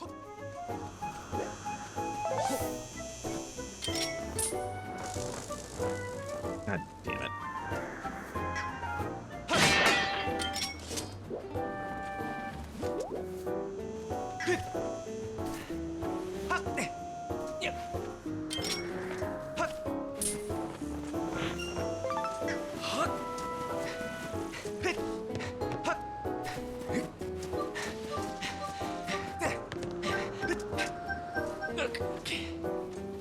You're dumb, Link. Nobody loves you. That's why your parents died.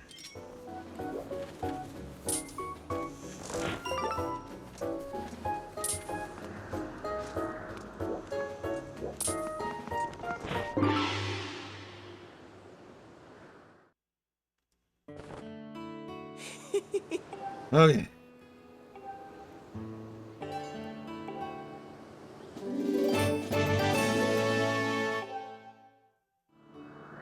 Make sure to tell Beetle that bug lever to bug lever. I feel sort of bad for causing him so much stress. Yeah, uh-huh. You know, nobody knows you're out here. Alright, so now that he's dead...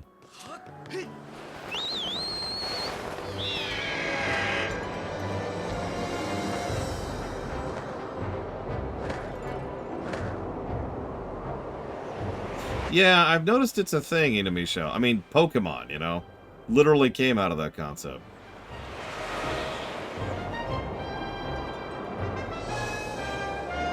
Yeah, time to murder every bug in the game.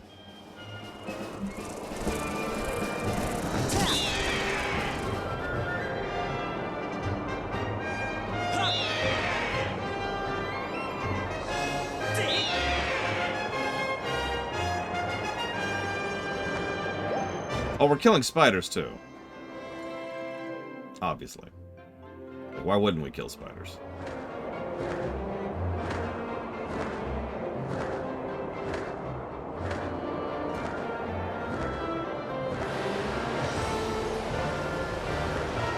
We're also killing scorpions, ticks, arachnids, of all types.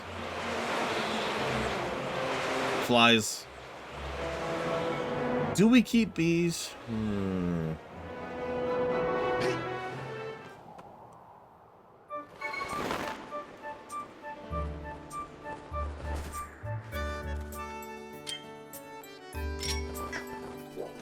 That's true. Crabs are bugs.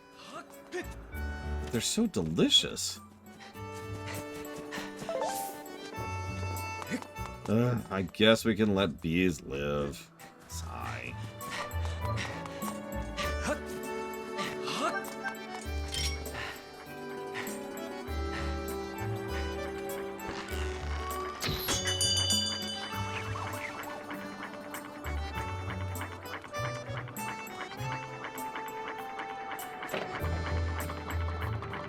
Oh man, wasps and hornets are dead.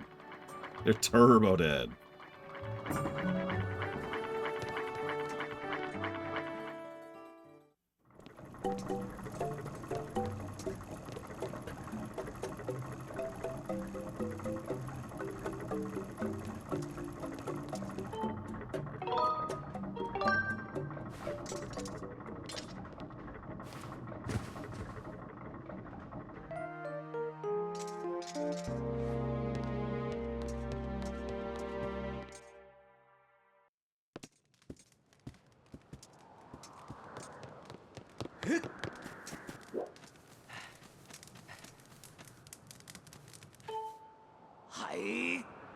Yes, can I help you?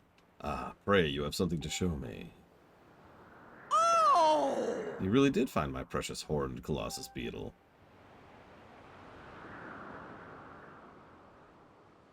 You found him, my dear bug. I thank you from the bottom of my heart.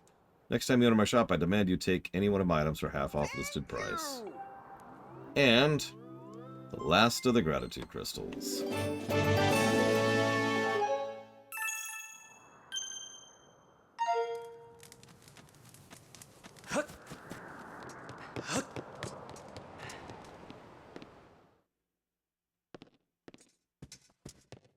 Yep, time to feed the demon. Finally. And buy the heart potion. Or, heart potion. Wow. Heart metal. Or we could get the final pouch. I don't know. What do y'all think? Getting the pouch is probably more useful, actually. Oh! Yeah, let's grab that. I mean, honestly. Thank you!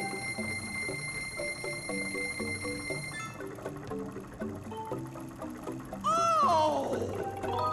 Yeah, that would have been 400. We do not have that much money right now. Okay.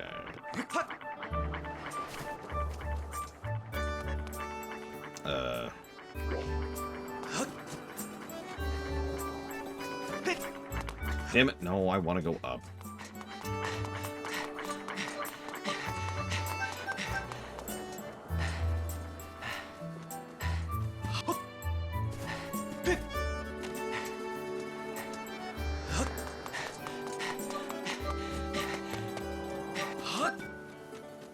Yeah, we went through a lot for you, Beetle.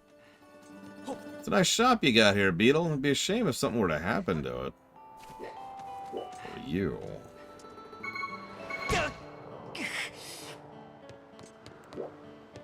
Probably Blue Fusion Bolt. I am stupid.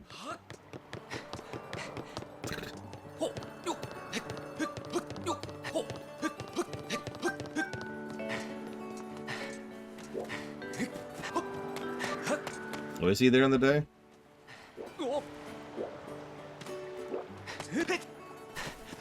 Everyone's like, what is Link doing? Don't worry about it. Just Link things. He's fine, he's fine.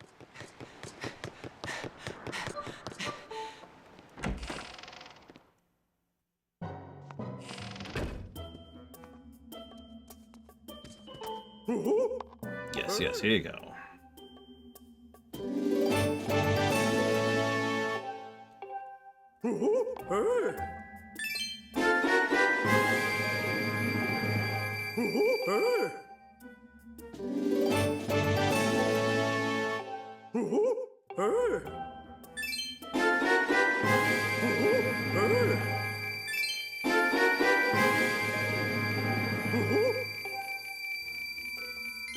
That's all the gratitude crystals in the whole world. Alright, sorry. Count voice. Thank you ever so much. Please accept this final gift with all of my gratitude. The Tycoon wallet. Look at the shape of it. Oh god, it's straight out of Twilight Princess. You can carry 9,000 rupees.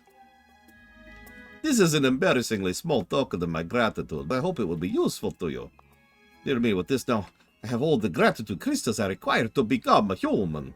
I wonder if I'll really be able to make the transformation. My heart is aflutter. It's... oh.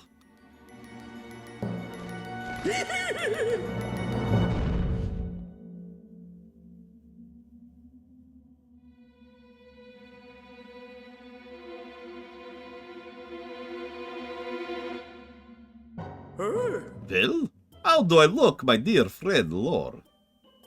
Oh, you needn't even say it. I can tell from the look of a sheer astonishment on your face. Oh no, he's hideous. My appearance has changed so dramatically you've been struck speechless, haven't you? Allow me to tell you this. There's simply no word in your language to describe how grateful I am for your help. I am deeply touched. From now on, I plan to live happily with everyone else. Not as a monster, but as any other person. Don't pick up that chest, though. It has cursed item in it. Seriously, don't do that. Were you surprised? I bet for a moment you could not recognize who was standing before you. It's quite understandable, really. Everything is so new and different. I don't even feel like myself. One moment, please. Dinner's here, period. Which means, of course, it's time for me to cut... what? I can now douse for gratitude. Now that I've gotten all the gratitude. She even says that. However, I detect you've already found all the gratitude. Congratulations. Thanks. Bye. Just had to get one last thing in there, didn't you, Fi? What am I going to do with you? No wonder she doesn't speak in any of the future games. For real, though, I'm going to chop it off. Tomorrow, now that we've done all the side content that we're doing, tomorrow we'll go ahead and do the Linear Desert and then wrap up the game. But all of that will be after we cover the Direct. So remember, at 10 a.m. Eastern Standard Time tomorrow, we'll be covering the Direct live. And we'll see what happens after that. I'll see you.